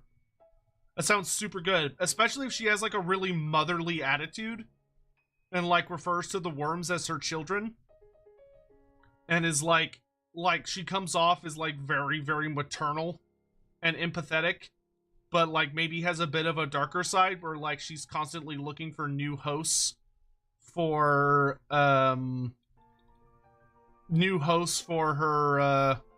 children, being the millions of worms. I think that would be a really good character.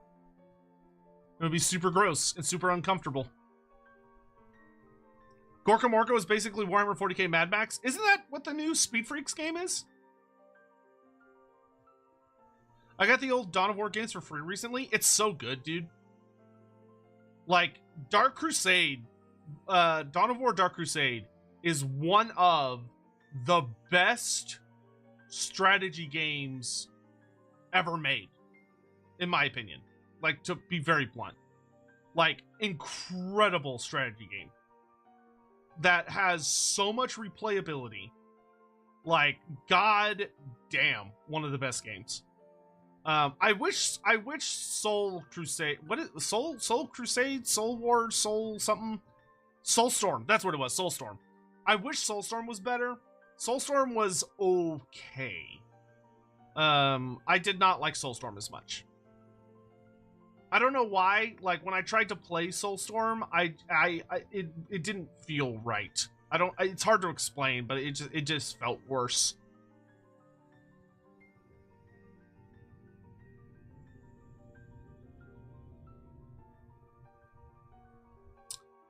I should stream Dark Crusade. Already did. You can find it on my YouTube channel fairly easily, I'm pretty sure. You just turn back. It's old. It's a very old video. But if I recall correctly, I believe I did a playthrough where I did every single race on the hardest difficulty. Now, don't get me wrong. In a perfect world, Dawn of War and Dawn of War 2 would get a remaster. Like, god damn, they need a remaster. We're like, update the controls, upgrade the graphics a bit. They could really use a remaster. I don't know who owns the license. I don't know who Relic sold it to. When they got, like, gobbled up. It's probably, like, EA. Like, if someone wanted to make me the happiest person, if they would do a remaster of Dawn of War 1 and 2, and if someone would, for the love of God, do a remaster of Battle for Middle-earth 1 and 2, I would be so fucking excited. I would lose my mind. I would be so excited. Oh, Sega owns it? Really? That's interesting. Did you know there's a Warhammer MMO in development by Jackalyptic Games? Like, right now? What the fuck is Jackalyptic Games? Jackalyptic Games. Have they made any other games?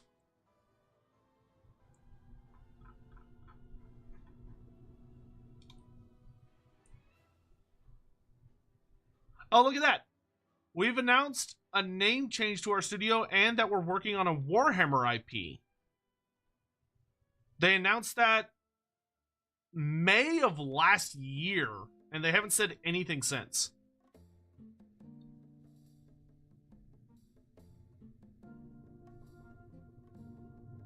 They're in Austin, Texas. It's actually pretty close to where I am in the grand scheme of things. It's not close. Game based on Warhammer IP in close partnership with Games Workshop is in early development. So I don't think they've made any games before. Someone has molded my career developing expansive MMO stories. I'm proud to unveil that our first game in development at Jackalope Games will focus on the rich universes of Warhammer. Dynamo95 cheered. X100. I think someone is making an unofficial back for Middle-earth 2 remaster. Well, I don't really care if they're unofficial, because the problem with unofficial here, I'll let y'all see what I'm looking at.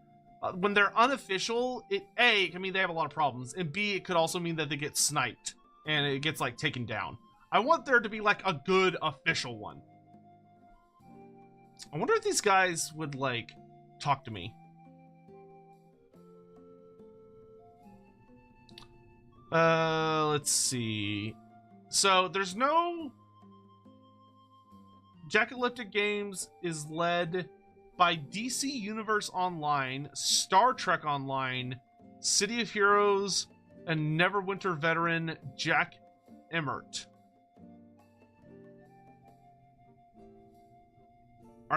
Did any of those games do well? I feel like I've heard of Neverwinter before.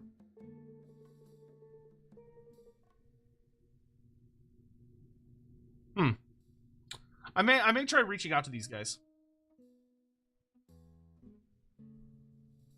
That's really interesting. Thank you for pointing that out. City of Heroes did okay. City and Neverwinter were okay. I mean, the Warhammer Fantasy MMO, Warhammer Online Age of Reckoning is great. It's really good. I would love to get back to playing it, but I enjoy playing Final Fantasy XIV more than I enjoyed playing Age of Reckoning. So Final Fantasy XIV is kind of my priority at the moment. That's really interesting though. But it'd be nice to have a modern Warhammer Fantasy MMO. But they just said they're doing a Warhammer MMO, which could mean a lot of different things. Generally speaking, if someone just says Warhammer and that's it, they could be talking about the Warhammer universes, or they're talking about Warhammer Fantasy. Because technically, Warhammer Fantasy's official name is just Warhammer. Period.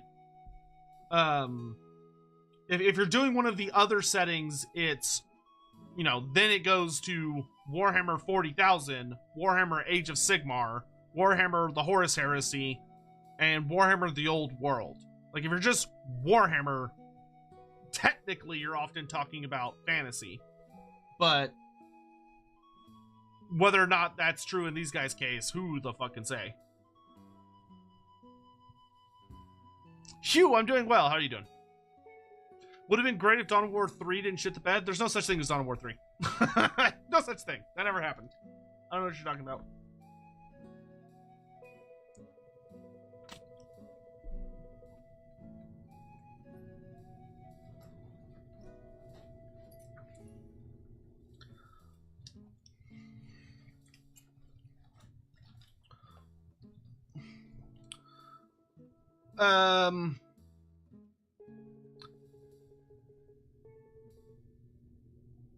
Total War Warhammer and 40k in 5 years. I'd be surprised if it takes 5 years. I think if it's in development, which I'm pretty fucking sure it is, I think it's been worked on for at least a good 1 or 2 years by now. I mean, I could see 5 years, but I would expect it probably more in 3. Because the thing that's really interesting is Creative Assembly traditionally was always really aggressively trying to push for one new game a year. But after what happened with COVID, And especially with what happened with Hyenas, I don't know if Creative Assembly is actually going to release a game next year. A part of me thinks they're not going to release a new game next year. And they're only going to be releasing Total War Warhammer 3 DLCs. You know, like maybe an update or a DLC for like one of their historical titles. But I, honest to goodness, will be kind of surprised if they release a new game next year. Mostly because of what happened with Hyenas and the double redundancy. Because, like, CA lost so many employees over the course of, like... And the thing is, it took forever, too. Isn't Alien Isolation 2 in development? Yes, but they just started development. Like, Alien Isolation 2 isn't like, oh, we're getting close to beta. Like, they're like, no, we're starting it. So, like, there's no way they'd finish that in less than a year. I bet they announce Total War 40k next Skulls event. I would be willing to take that bet. I don't think they're going to announce it there. I don't think they'd announce that there. If they're going to do a Total War 40k, they would probably... That would be a gigantic announcement. Like, I don't think they would do that at a Skulls event. I think they would do that at a bigger thing. Like, it would either be a standalone announcement, or that would be like a... We're going to a big reveal show. I don't think they would do that at Skulls. Because that would be a big fucking deal. Because that would be the first ever sci-fi Total War game, which would get a lot of attention. Have I tried Darktide? Yeah, I've tried it. I haven't played it since... When's the last time I played it? Steam usually tells you that, doesn't it? Steam, when's the last time I played this game?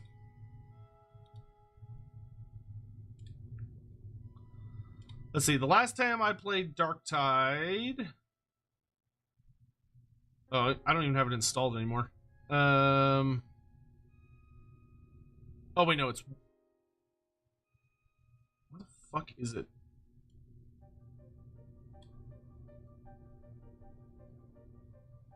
Darktide. The last time I played Darktide was October 10th, 2023. So I have not played it in a little over a year.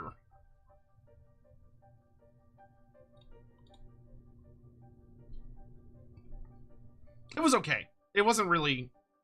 Like, I just, like, if I'm gonna play that style of game, I would rather play Vermintide. Have I seen the leak about the new Cathayan legendary hero? No. Why would there be a Cathayan legendary hero? That doesn't make any fucking sense. Any interest in the Silent Hill 2 remake? A little. I've never really played a horror game. But, like, a lot of my streamer friends are horror buffs and seem to really like that game. And there's part of me that's very lightly tempted. But it's, like, so fucking different from what I normally do.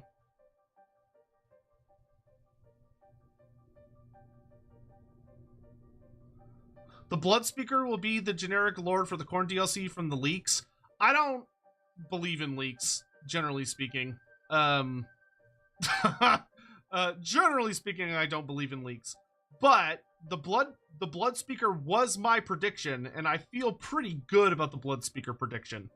So, you know, that's just me being right. Loremaster, could a Warhammer Fantasy series become a thing? Yes. Easy. Very, very easy. Like, you could do series about so many different things in Warhammer Fantasy. The hardest thing would be figuring out where to start. Like, I still think Gotrek and Felix would be, like, the best. That would be the best place to start. I think would be, like, a Gotrek and Felix series by Netflix or Amazon or whoever the fuck. I don't think a Warhammer movie would be very good. Because I just, there'd be too much you'd have to explain.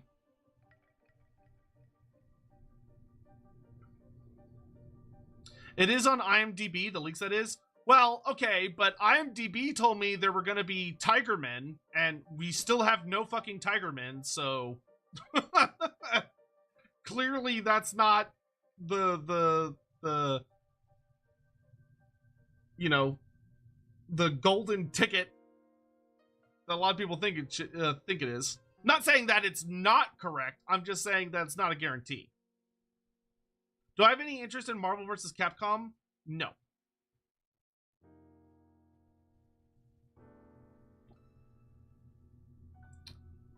New Warhammer horror game. We have to run away from Krimlo and Kabanda. That's just called my life. That's literally just my everyday. That's just what I do. There's in IMDb. There's a new entry for Total War Warhammer 3 with a character called Taoyuan the Merciless. That's a weird name. That's definitely not a character that... Okay, so assuming that's real, which is a big if, because, you know, I'll believe it when I actually see it. That's definitely not a name of any character I've heard of. Like, that's not a character that already exists. Why did only Slaanesh get a name Demon Prince Azazel during Fantasy's lifetime? It didn't.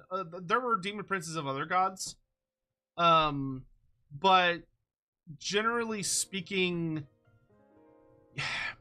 Old Fantasy was very different in that it wasn't like a global company that was publishing large books that expanded every aspect of their setting. Instead, it was far more akin to kind of a relatively local store that printed magazines. Like nice quality magazines, but magazines. And they just kind of like made whatever the fuck they could come up with and kind of caught their fancy. And they didn't really think of things in like a, they did not think of things in a good, like, let's take like a measured approach to expanding our universe, our setting. Instead, they just kind of like just did whatever the fuck they wanted, which meant that it was really uneven and messy and shitty, in my opinion. Like poorly executed. So you got situations where like Slaanesh had a number of demon princes, and there just weren't that many for others. There's also another character called Hero of Slaanesh 2. That's interesting. I mean, it could be related to the Slaanesh DLC. Possibly.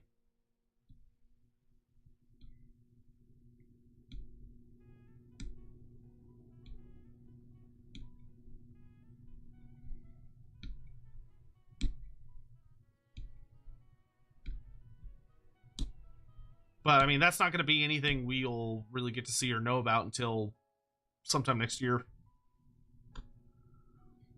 Making an animated series like Critical Role... Oh, yeah. Doing an animated show like Arcane or Critical Role... I forget what it's called. The Critical Role TV show. For Warhammer Fantasy, that would be the GOAT. Like, that would be the way to do it.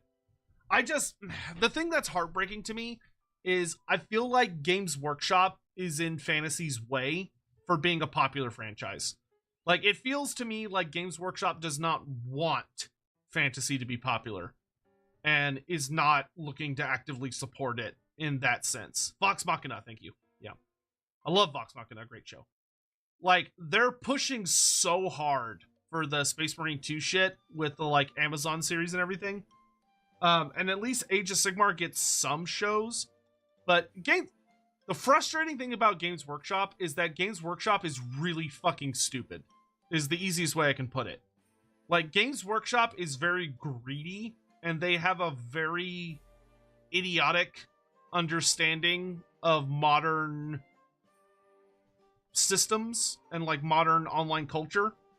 Because if Games Workshop was smart, they would not have made Warhammer Plus. Warhammer Plus was super fucking dumb. The way they made it. Like, creating their own system where you have to subscribe to go watch any animations and TV shows they make on their thing instead of trying to partner with like Netflix or Amazon and have their shows end up there where the common people can watch it, because it's like they're trying to squeeze revenue out of a fraction of the population that already knows who Games Workshop are and already know their shows. And it's just dumb. It's so dumb. Like, could you imagine if Star Wars had its own streaming service instead of just being on Disney? Like, it's just stupid.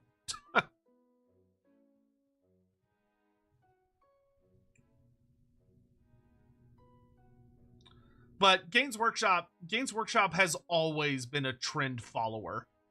Like, they always like watch what other people are doing, and then like 5 to 10 years after they've seen something they thought's a good idea, they try to emulate it, and it never works out.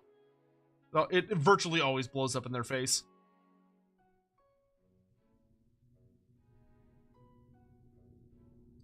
Sotek, I'm starting for new greenskin content. When will we see anything greenskin related for the new DLC? You shouldn't be waiting that long. I'm pretty sure this DLC is supposed to come out this year. So if they're going to release it at the last possible second, which would be like the 2nd or 3rd week of December, that would mean that the trailers would probably need to come out the 2nd to last week of November. So that would be like the worst case scenario. But I imagine they'll probably say something about it when they release the patch notes if for Games 5.3. Workshop was smart, they would have launched Warhammer Plus like the WWE Network, which lasted as a proof of concept until they sold the library to a streamer. Well, I just don't understand why GW didn't like partner with Netflix or Amazon. That should not have been hard for them to pull off. They're big enough they could have pulled that off. When is 5.3? They said this month, and there's only 2 days left. So it's either tomorrow or the 31st. Dynamo95 cheered. X100. Warhammer Plus is to Games Workshop what Hyenas was to CA. This is an exaggeration, but in terms of trend chasing. Yes, I agree. Yes, in terms of trend chasing, yes. Though I agree that it's not nearly as bad. Like, Warhammer Plus is successful. It is. Like, you can hate it all you want, but it has been successful for Games Workshop. I just think that if their goal is to popularize their IPs, they should try appealing to larger audiences by going where those audiences already are, instead of trying to make, like, their own little weird corner. What do you think of an extra army lock builder behind Warhammer Plus? Stupid. It's dumb. It's fucking idiotic. All it does is piss people off, and nobody would buy the service for that function. So it's dumb. Like, why would you do that when you can use something free? Like online army builders, or the I always forget what that one app is called that a lot of people use. There's an application that has that's really well known for doing a really good army builder.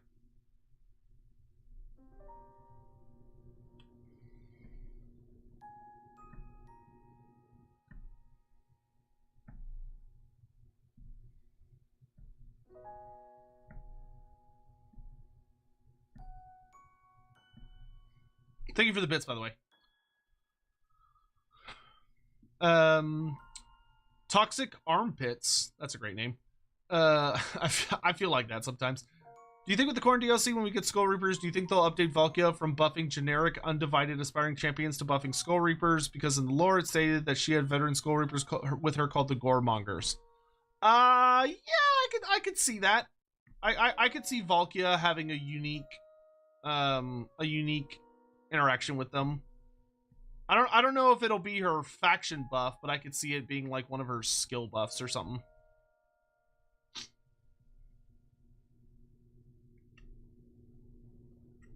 Let's see, what time is it? It's 4:30. I need to check if Sadie, my dog, has a boyfriend, and I always chat with her owner pretty much every day to check when they go to the dog park, because we try and go at the same time so that Sadie and her boyfriend can hang out and play.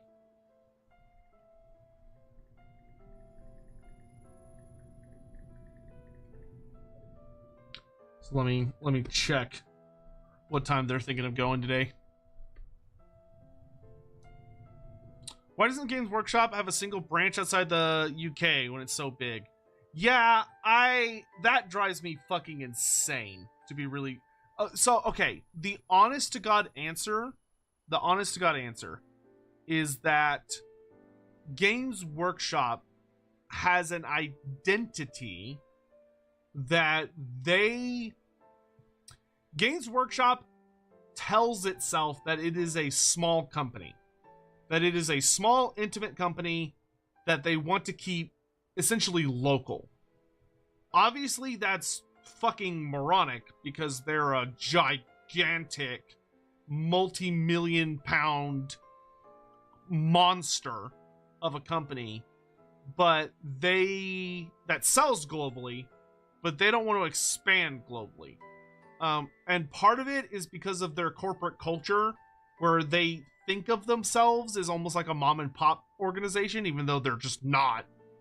Part of it is that GW has a very British identity, and seems to be genuinely uncomfortable with the idea of expanding itself into other nations.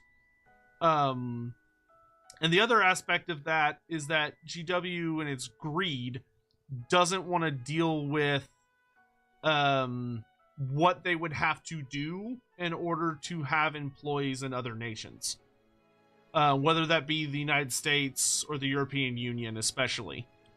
Like in a perfect world, Games Workshop would have a factory, a storage center, and a headquarters in the United States, Britain, and Australia at bare minimum. Probably also wouldn't kill them to have one somewhere in the EU. But that's just not the case right now. Is York's owner cute? I mean, Pat's a nice guy. I don't know if I'd call him cute. Pat makes me laugh because he's one of those people that, like, how do I explain this? So Pat and his dog York are like the opposite of me and Sadie. When me and Sadie go to the dog park, I tend to be pretty chill. Like I might wear like tennis shoes, and I'll like walk laps around the dog park if I'm feeling particularly energetic. I'll play with Sadie a bit, or I'll take a book and I'll sit on a bench and I'll read. Pat, on the other hand, and Sadie is like running all over the place, and she's playing with people, and she's roughhousing with people, and Sadie is like going pretty much the entire time we're there.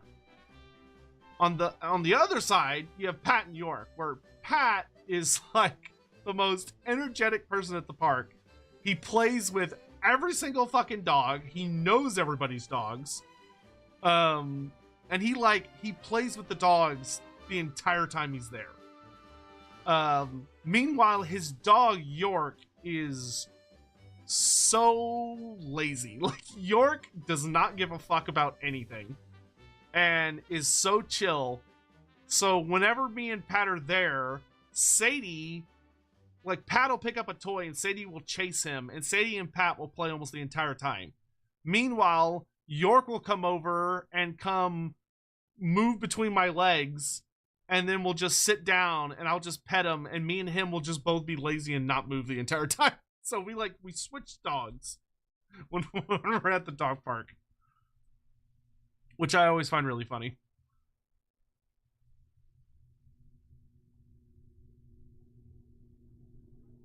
Yeah, I was going to take Sadie for a walk today, but it looked like it was going to rain. And when me and her go for a walk, we usually go for like 4 or 5 miles.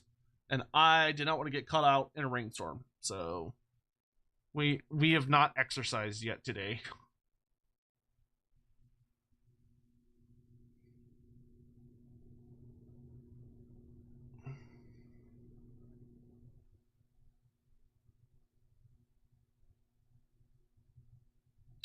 Chubby Ninja, yeah, join the millions of other people in the club. Nobody understood why CA tried to make hyenas. And clearly it ended up being a super fucking terrible decision. Blew up in their face spectacularly. The whole thing was awful. It was just, that was some very, very bad corporate decision making.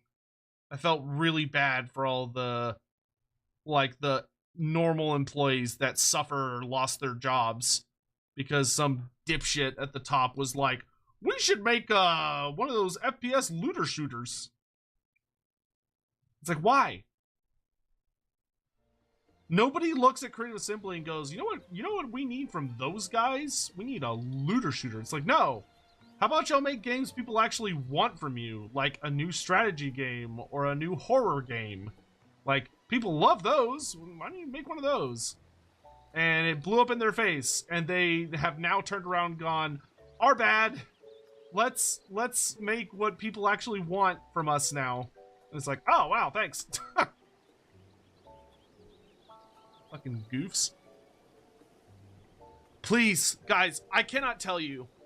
I need to make a tinfoil hat video about it, but I shit you not. I have had some discussions about how there is a timeline that we could end up on. Like, there is a potential future where we get a Total War Warhammer 4. It's not likely, right? Like, take Mount Everest, double it, and that's how much salt you need. But, like, could you imagine? Could you imagine how fucking awesome that would be? I don't think that's the timeline we live in, because too much fucked up shit happens in our timeline. So I don't think that's the reality we're in. But could you imagine? Could you imagine? When is this DLC coming out? This DLC is probably going to come out in late November, early December. Don't do that, Sotek. Don't give me hope. Outside of their mounts, would Lizardmen have pets? Yes, but Yes. Lizardmen don't tend to have... So as a society or a culture... Lizardmen do not tend to have what we understand as, like, casual, relaxed time. When Lizardmen are, like, not doing anything, so they're relaxing, they are generally sunbathing. But Lizardmen live a very structured lifestyle that's focused very much around maintaining, a very cohesive sense of societal order. So they don't tend to have pets in the sense of, like, going home to your house where your dog's waiting for you, because all Lizardmen live in communal units. So, like, skinks live in barrios where there's, like, a whole bunch of skinks living in one building together. And you see the same thing with, like, Saurus and Croxagors, where the spaces where they live are communal spaces, not individual spaces or familial unit spaces. So Lizardmen do have affection towards their reptiles or mammals, or not mammals, birds. In the case of the Colchins, but they don't tend to have pets purely for the sake of having them as, like, a familial relationship.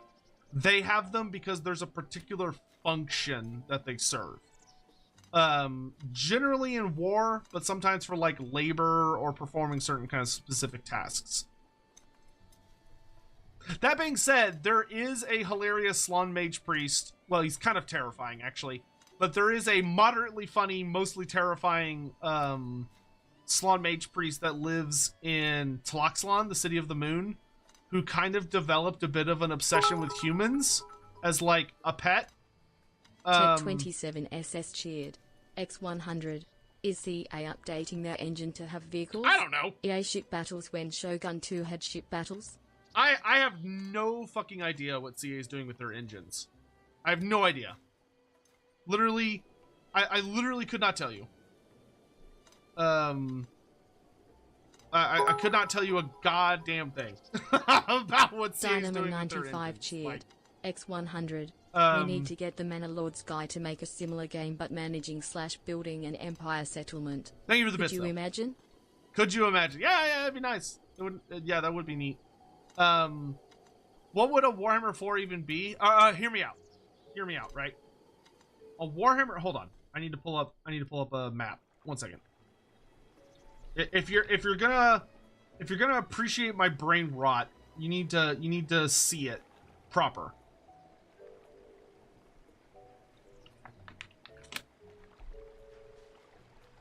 Hold on.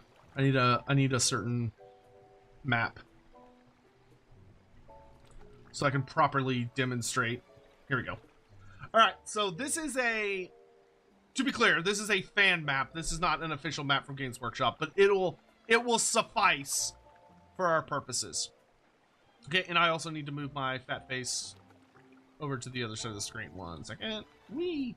All right, so this is the Warhammer world, right? So this is a fan-made but fairly accurate recreation of the Warhammer Fantasy world. So Total War Warhammer has opened up a lot of the world for us. So when you're looking at this, you may be wondering, well, how the fuck could we possibly have a Warhammer 4? And I'll show you. A Warhammer 4, if it were to exist, and once again, I hope it does, but on the very unlikely chance that it exists, the theater that it would focus on would be something like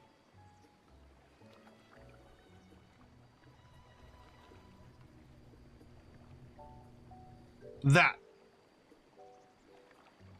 So Warhammer, and to kind of like give some reference points, Warhammer 3 was something like, Warhammer 3 was a really weird map, because it was something like,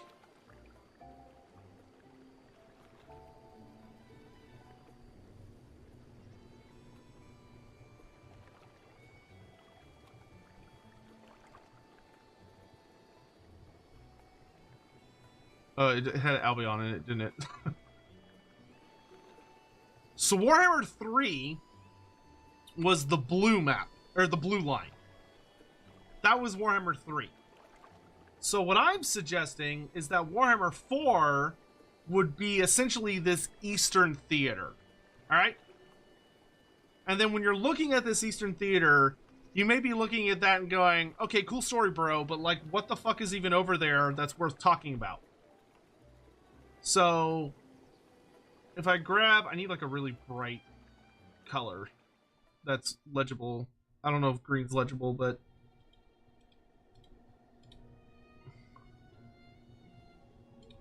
give me like a,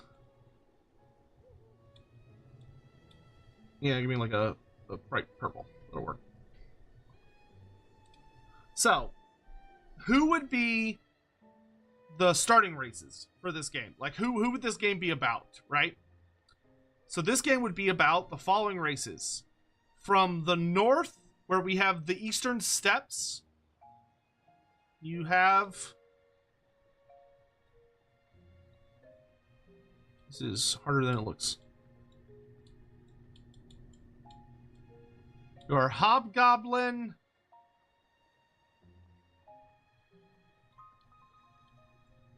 Khanate. Alright? So you have the Hobgoblin Khanate up in the north. Then, this one I could just circle. You have, so that's your first bad guy race. Bad guy. You know, bad guys, greenskins are bad guys. You have the Hobgoblin Khanate up in the north. Then your first order race are the Kingdoms of End Then your next bad guy race is the Naga of Koresh, sometimes known as the Blood Naga.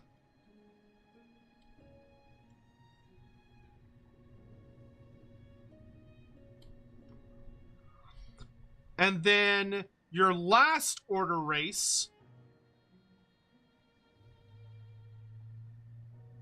is the Islands of Nippon. So you get two good guys, two bad guys, which we know is the preferred order or structure for the Warhammer games, with Nippon, the Islands of Nippon, the Hobgoblin Khanate, the Blood Naga of Koresh, and the Kingdoms of End. And then, as a DLC race, if you wanted to have a DLC race,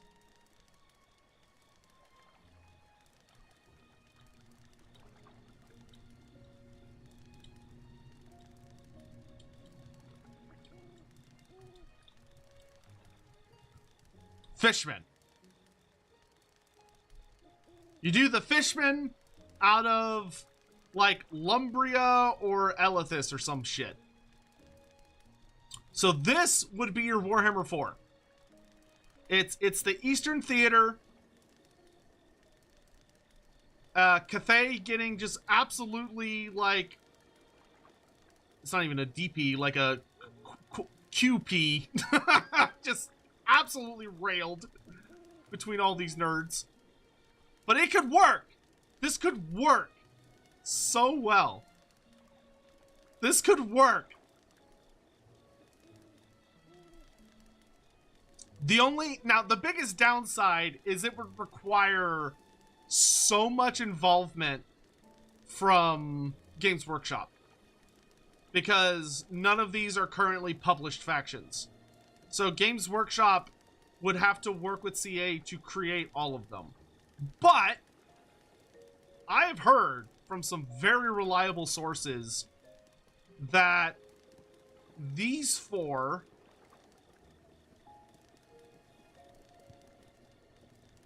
sources I genuinely trust, that these four are going to be a thing. X100, Warhammer 4, unironically, the Eastern Empire, not even fucking around. Warhammer Polynesia, that and for Warhammer the Old Australia, World, these four are going to be a thing. Fishmen, probably not. But, you know, a man can hope. A man can hope. But, like, this would be how you finish off the Total War Warhammer series.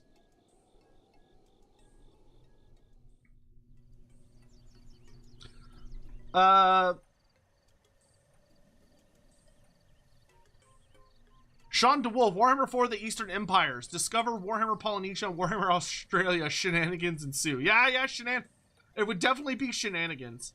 Yeah, honestly, the biggest thing is that, like, Games Workshop, and hopefully with CA's help, but the biggest hope would be that Games Workshop would come in and fix their map, because there should be so many more islands in this, like, whole area. Like, around where Elithis is. So, to be clear, on this map, Lumbria, this is made up. The Lumbria Archipelago, that's not a thing. The person that made this map just kind of added that on there for fun. But, and the actual Warhammer world maps that we have, that's not a place. If I pull up the actual world map, hold on, let me get an actual official one.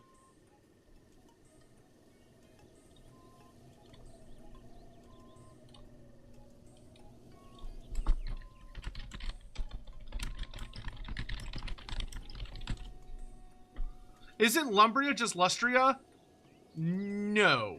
That's a common theory, but it's never been confirmed. It's common theory though. But there's no proof of that. Every time Lumbria has been mentioned, there's literally always just an arrow that, like, points off the world is like Lumbria that way.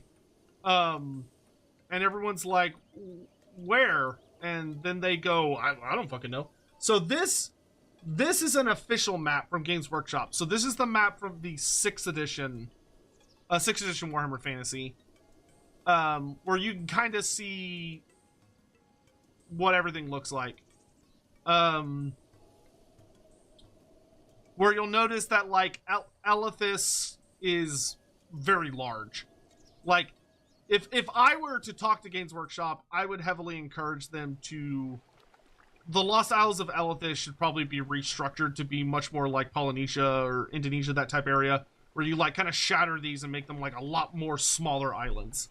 And then Lumbria, I would literally just make Australia. I would make it a Australia equivalent that's, like, way over here or over here. But, Biofoot, all hail the mighty fins of our new overlords. Yeah, hell yeah, dude. I'd be all in on Team Fishman. Avani DK, what would be the MacGuffin that they fight for in the campaign? Like the Vortex for Total War Warhammer 2? The right to get an army list? Yeah. Yeah, they're fighting over who becomes a canon faction. Yeah, I mean, presumably there's a lot of MacGuffins they could fight over. It would probably be something that was, like, either in the ocean or, like, in southern Cathay or something. But I'm sure you could come up with some random bullshit for them to fight over. But, yeah, that's my brain rot when it comes to Total War Warhammer, is an obsession with Total War Warhammer 4. And wishing it'll be a thing. Probably an old one artifact? Yeah, probably something like that. Is Lumbria a deal similar to how Columbus was going to India and accidentally found America? Like I said, we don't know. We have no idea. There is no lore on Lumbria. It literally is just mentioned as a place. But I don't... Well, actually, here. Let me triple check. But to my knowledge, it doesn't actually have any... Yeah, there's mention of a Lumbrian sea monster, which that's literally it. I think a Lumbrian sea monster is the only times it's ever brought up. And the Lumbrian sea monster that's being talked about is from Total War Warhammer. Total War Warhammer is what mentions the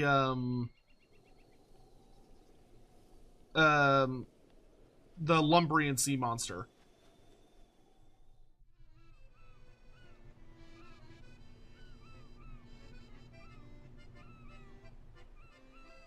But yeah, other than that, it's never been talked about.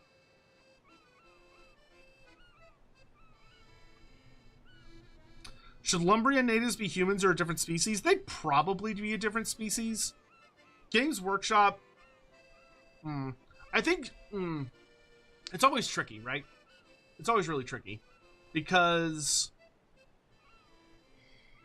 on one hand, when you are pulling the usual Warhammer trick of trying to base or trying to be inspired by a real world culture for your new Warhammer faction, it can be a little tricky to have them not be human and be like a different species type race, because you can end up stepping into a tricky pile of shit where, you know, you accidentally insinuate that a culture of people are like monsters.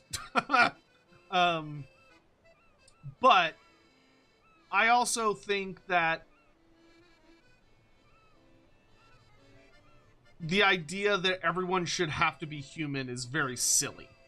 I think that's dumb. I don't agree with that. I think it's something you can work around. You just have to be clever about how you use your inspirations.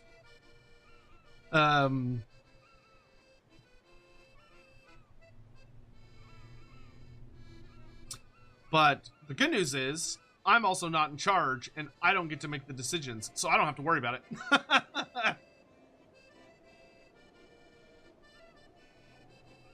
Hagen, my theory for Lumbria is that the Empire heard from Cathayans about the failed invasion of the Southlands before they discovered Lustria themselves.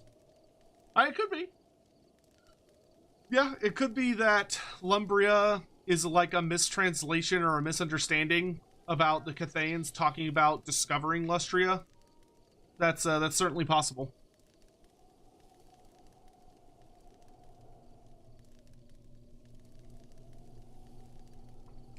Yeah, because my thing is I don't really want more humans, especially because in the Warhammer world, humans, although a species that propagates very heavily, they come from like two very specific ancestral lands, which is that humanity either comes from the heart of the Southlands, so they come from like the cradle of civilization that is the jungles of the Africa equivalent, or humans come from the ancient tribes near Grand Cathay, which some of them went up north into like the Eastern Steppes and then into what we would later know as the Chaos Wastes, but were not known yet as the Chaos Wastes.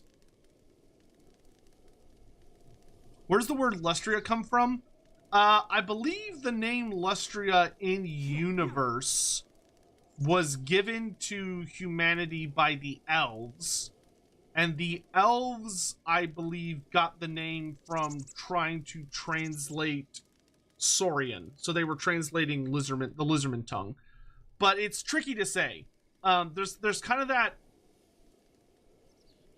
There's always that really kind of tricky aspect of when you're dealing with a fantasy universe like Warhammer, where the names that all of the races have, or like the names for everything, like the names of the continents or the creatures and all of that stuff, would probably be wildly exotically different.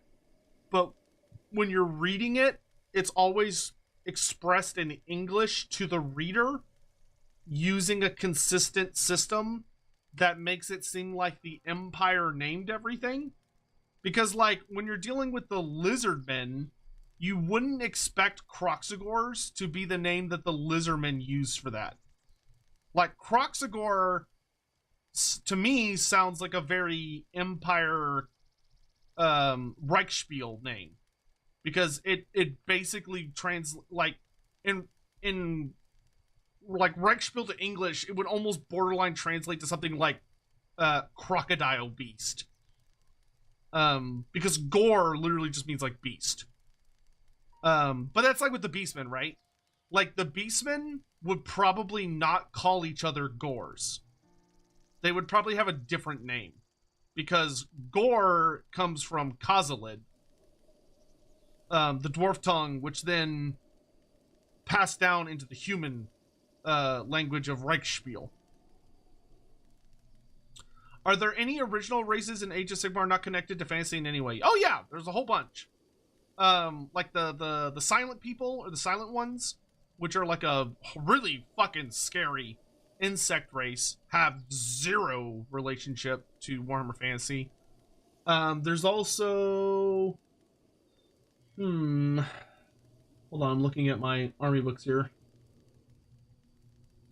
A race that has zero relationship is a little trickier. That, like, when it comes to like playable factions, no. All of the factions that are playable have a pretty easy to identify history and relationship back to fantasy.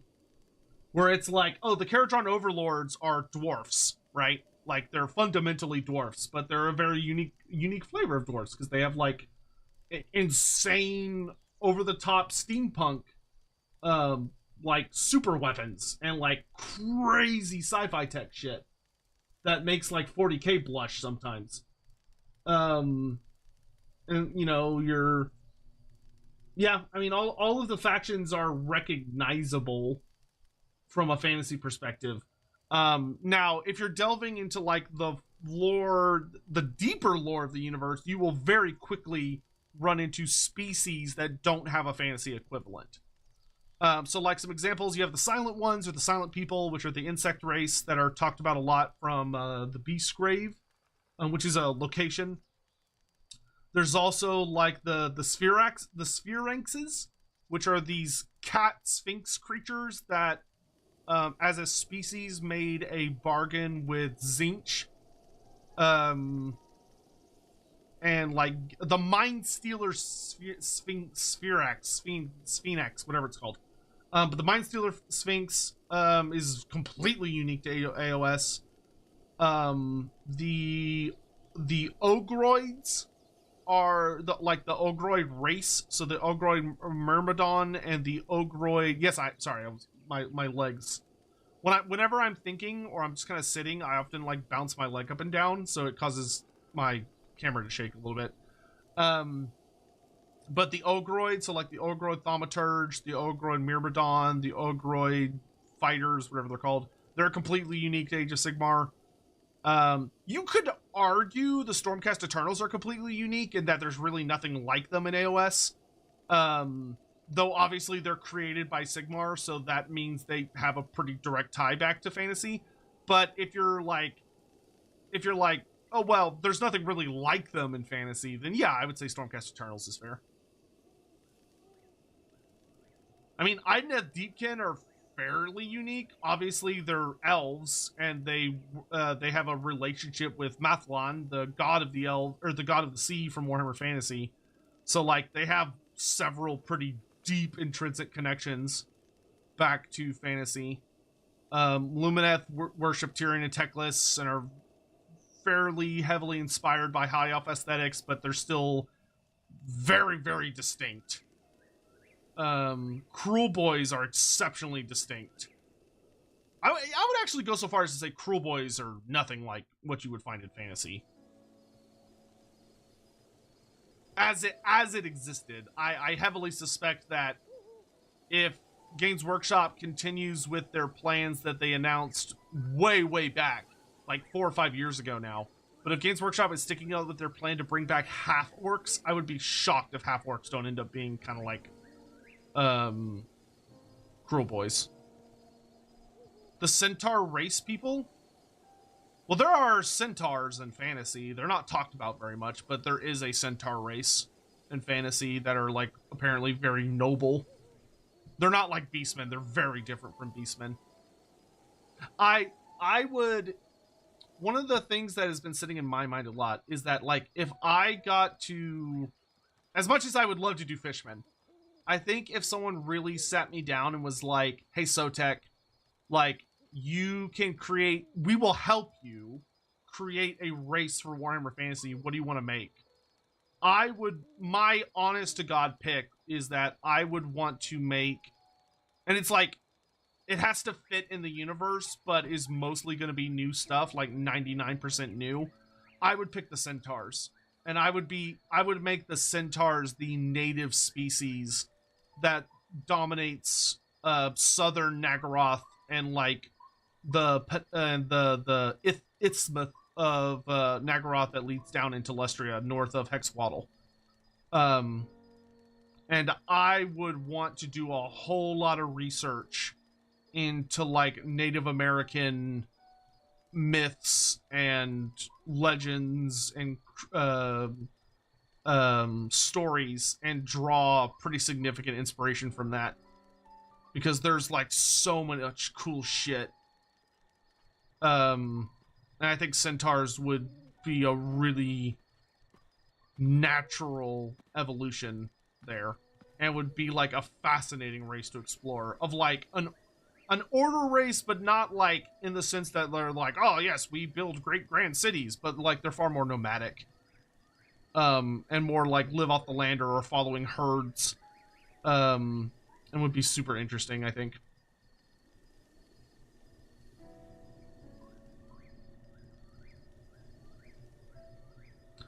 Can't wait for Malarian / Malekith and his elves in Age of Sigmar. Yeah, that'd be nice.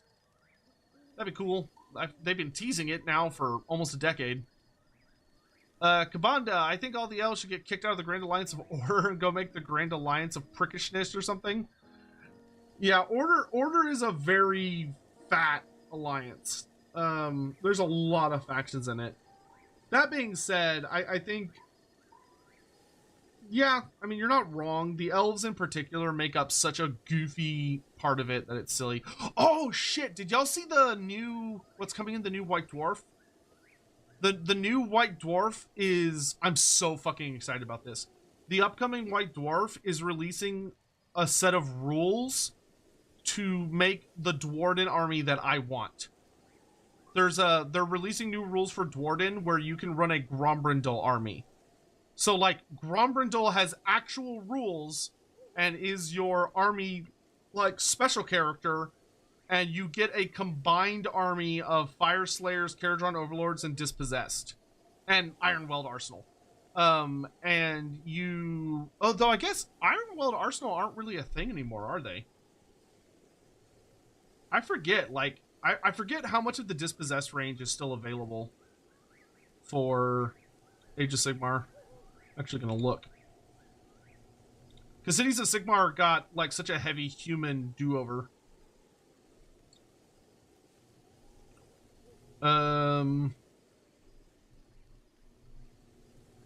Yeah, they still have the Dark Elf stuff.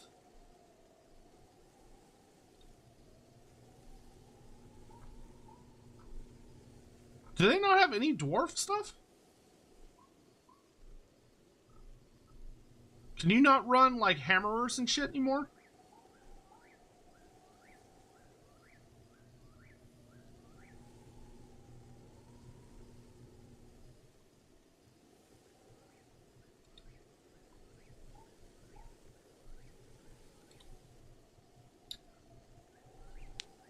All the dwarf sets were moved to Old World? God, I fucking hate the forced separation. I hate the forced separation between the factions. It's so fucking clunky.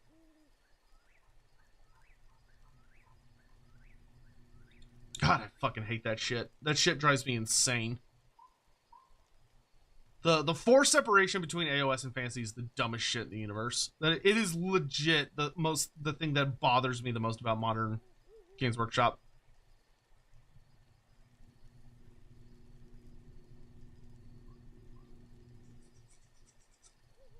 Didn't they announce a new Grombrindal book? I haven't heard about it, but it wouldn't surprise me. The first Grombrindal book is very popular. It's a really good book. I like it a lot. Actually, I have it right here. The Chronicles of the Wanderer. Very good book. Highly recommend. It's excellent. Especially if you're like an old fantasy fan. It's a really, really good book. Because a lot of people, myself included, have been really expecting them to release a new Dwarden army. That's going to cover, like, the equivalent of old fantasy dwarves, but it's going to be, like, a fresh AOS take. Because the Dwarden range is just not that great right now. It's so tiny, and like there's so many easy ways they could expand it. They're just being really slow about it. But they've been having a building narrative around Grombrindal and Grugni, like uniting the Dwarden, and more especially resettling the Khazalid Empire, which is supposed to be like the Dispossessed evolving into a new form. So I hope they're still doing that narrative. I need to read the core rulebook. I have it, I just haven't had a chance to read it yet. But I am very much hoping that we're still going to get that storyline. And finish it out.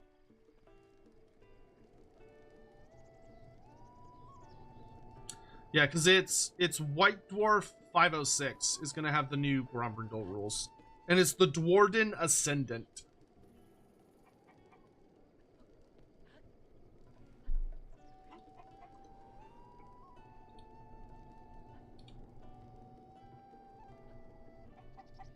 So I'm hoping that this is kind of them testing the waters, and it'll end up becoming kind of a thing at some point. Thanks to the link. Oh yeah, Grombrindal's getting a whole new Black Library book. Holy shit! Look at that. That cover's gorgeous. It's got Grugni on it. Here, I'll let y'all see it too. Look at that. Look at this. That looks super fucking good. What is this? Grombrindal. New Black Library when his kin find themselves besieged by terrible powers. Grombrindal Ancestors Burned by Chris Thurston is the White Dwarf's first full-length novel appearance in Mortal Realms. The ancient sky city of Balak Thring is under attack by a frenzy horde of Gloomspite Gets in search of the Bad Moon. And there's Zinc shenanigans. Into this volatile mix steps Grombrindal, accompanied by the Oathbreakers, a group of Dwarden who harbor an individual cursed by the ancestors' burden. Oh, it's gonna come out next year. I'm super fucking excited for that. It's interesting that David Geimer's not writing it. David's been doing most of the heavy lifting. But yeah, so like I said, Grombrindal has been getting a ton of love in Age of Sigmar. Like, he has so much stuff.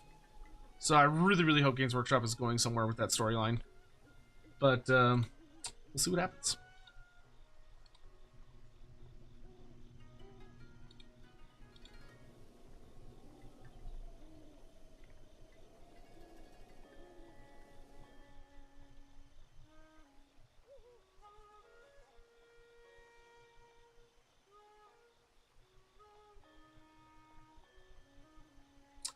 Bonda, no expert, but I feel that Native Americans that didn't inhabit the Great Plain have little relationship with horses, wouldn't like having their culture put on centaurs, but maybe I'm dumb. Well, if I was doing it, and once again, I won't be, but I would be focusing very specifically on Great Plains.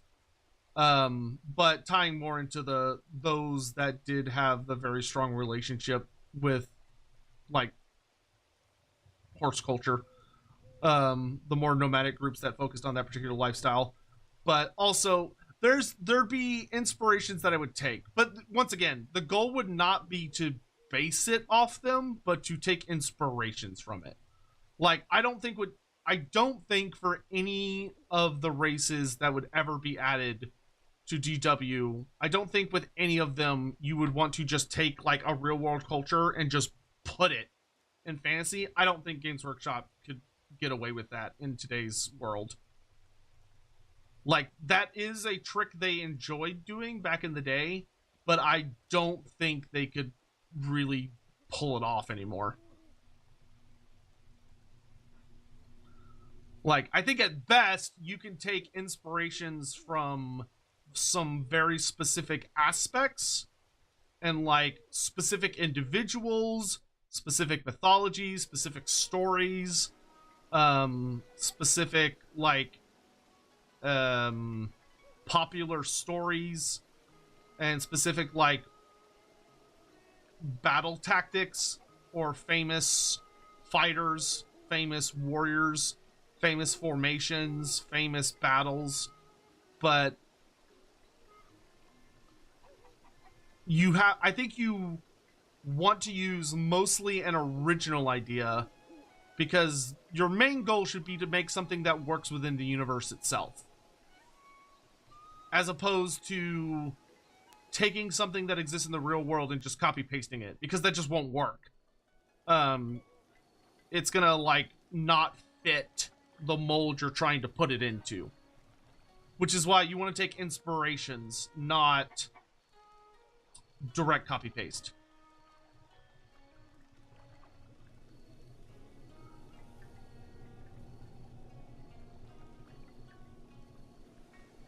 How long do you think we have until legacy factions actually get stuff for the old world?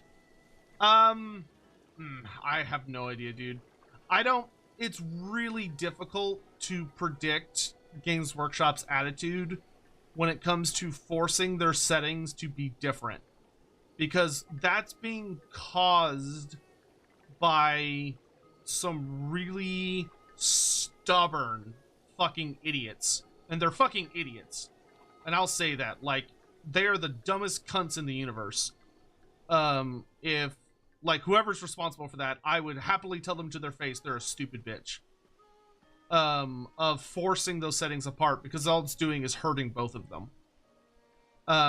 But there are some very stubborn dipshits in high positions at Games Workshop who want these settings to be separate for whatever reasons they have. And the big issue is that these are going to be higher ups that, once again, are stubborn, and so are going to ultimately refuse to change direction because they're going to be entrenched on their position. So the only way it's going to change is either those people need to be removed from those positions, and replaced by fresh blood that doesn't care and like wants to allow the settings to be what they should be instead of forcing them to fit these really awkward molds, or investors. So the people that have invested into the company and show up at investors meetings have to start asking about it and putting pressure onto GW during these the investor meetings and say, why the fuck are you doing this? This needs to be fixed. Because those are literally the only two ways I see that being fixed. Like, Games Workshop doesn't give a fuck what the community thinks. They just don't. It's either somebody new is going to have to be promoted into a position of authority who can fix the problem, or it's going to be the larger investors would have to have some kind of idea of the issue and put pressure, which feels unlikely. So I don't think it's going to be solved anytime soon. I will say that. I would guess that Games Workshop is probably... I'll put it this way. I think Games Workshop is significantly more likely to create new races for Warhammer the Old World than they are to release legacy races for Warhammer the Old World. So, like, I think the odds of them releasing a range for Kislev, Grand Cathay, the Naga of Koresh, the Hobgoblin Khanate, the Nippon, the Kingdoms of End, and the Fishmen, whatever, Araby, Talea, Estalia, I think all of those are significantly more likely than us getting Skaven, Dark Elves, Lizardmen, Chaos Dwarfs, Ogres, or any of that in the Old World anytime soon. Because the people who made the decision to forcefully separate Age of Sigmar and Warhammer Fantasy are still there and are still the ones making decisions. Which sucks, but that's just what we're dealing with.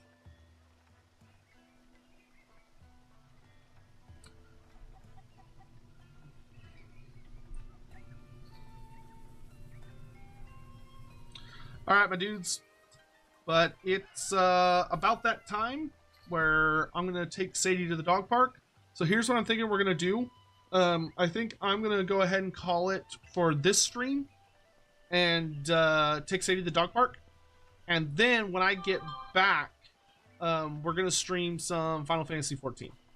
That way it's not just kind of like randomly tacked onto this stream. So hopefully you all had fun. Hopefully everyone enjoyed themselves. And you had a good time just yapping. Like, I enjoy playing games with y'all, but sometimes it's nice to just chill and get caught up and just talk. So I really appreciate you all showing up. Hope you all have a lovely day. If you want to join me for some getting back to our Final Fantasy XIV shenanigans, I should be back in about an hour, though I will get dinner, so, you know, take that with a grain of salt.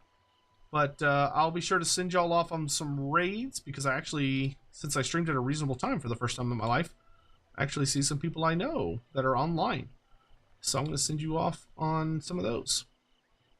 But thank you all again so much for coming by and hanging out. I really, really deeply appreciate it. And I hope you all have a absolutely wonderful day. So watch, I'm going to say that, and then all the people I'm going to want to, like, raid or frickin'... It's going to be like, you can't. Yep, none of them are allowing redirects. So, fuck us, I guess. Never mind. Fuck you, YouTube. You don't get to raid shit. Anyway, Twitch, I'll send y'all off on a raid. But, please do have a good one, and I'll talk to you guys later. Bye. Oh, why is that not working?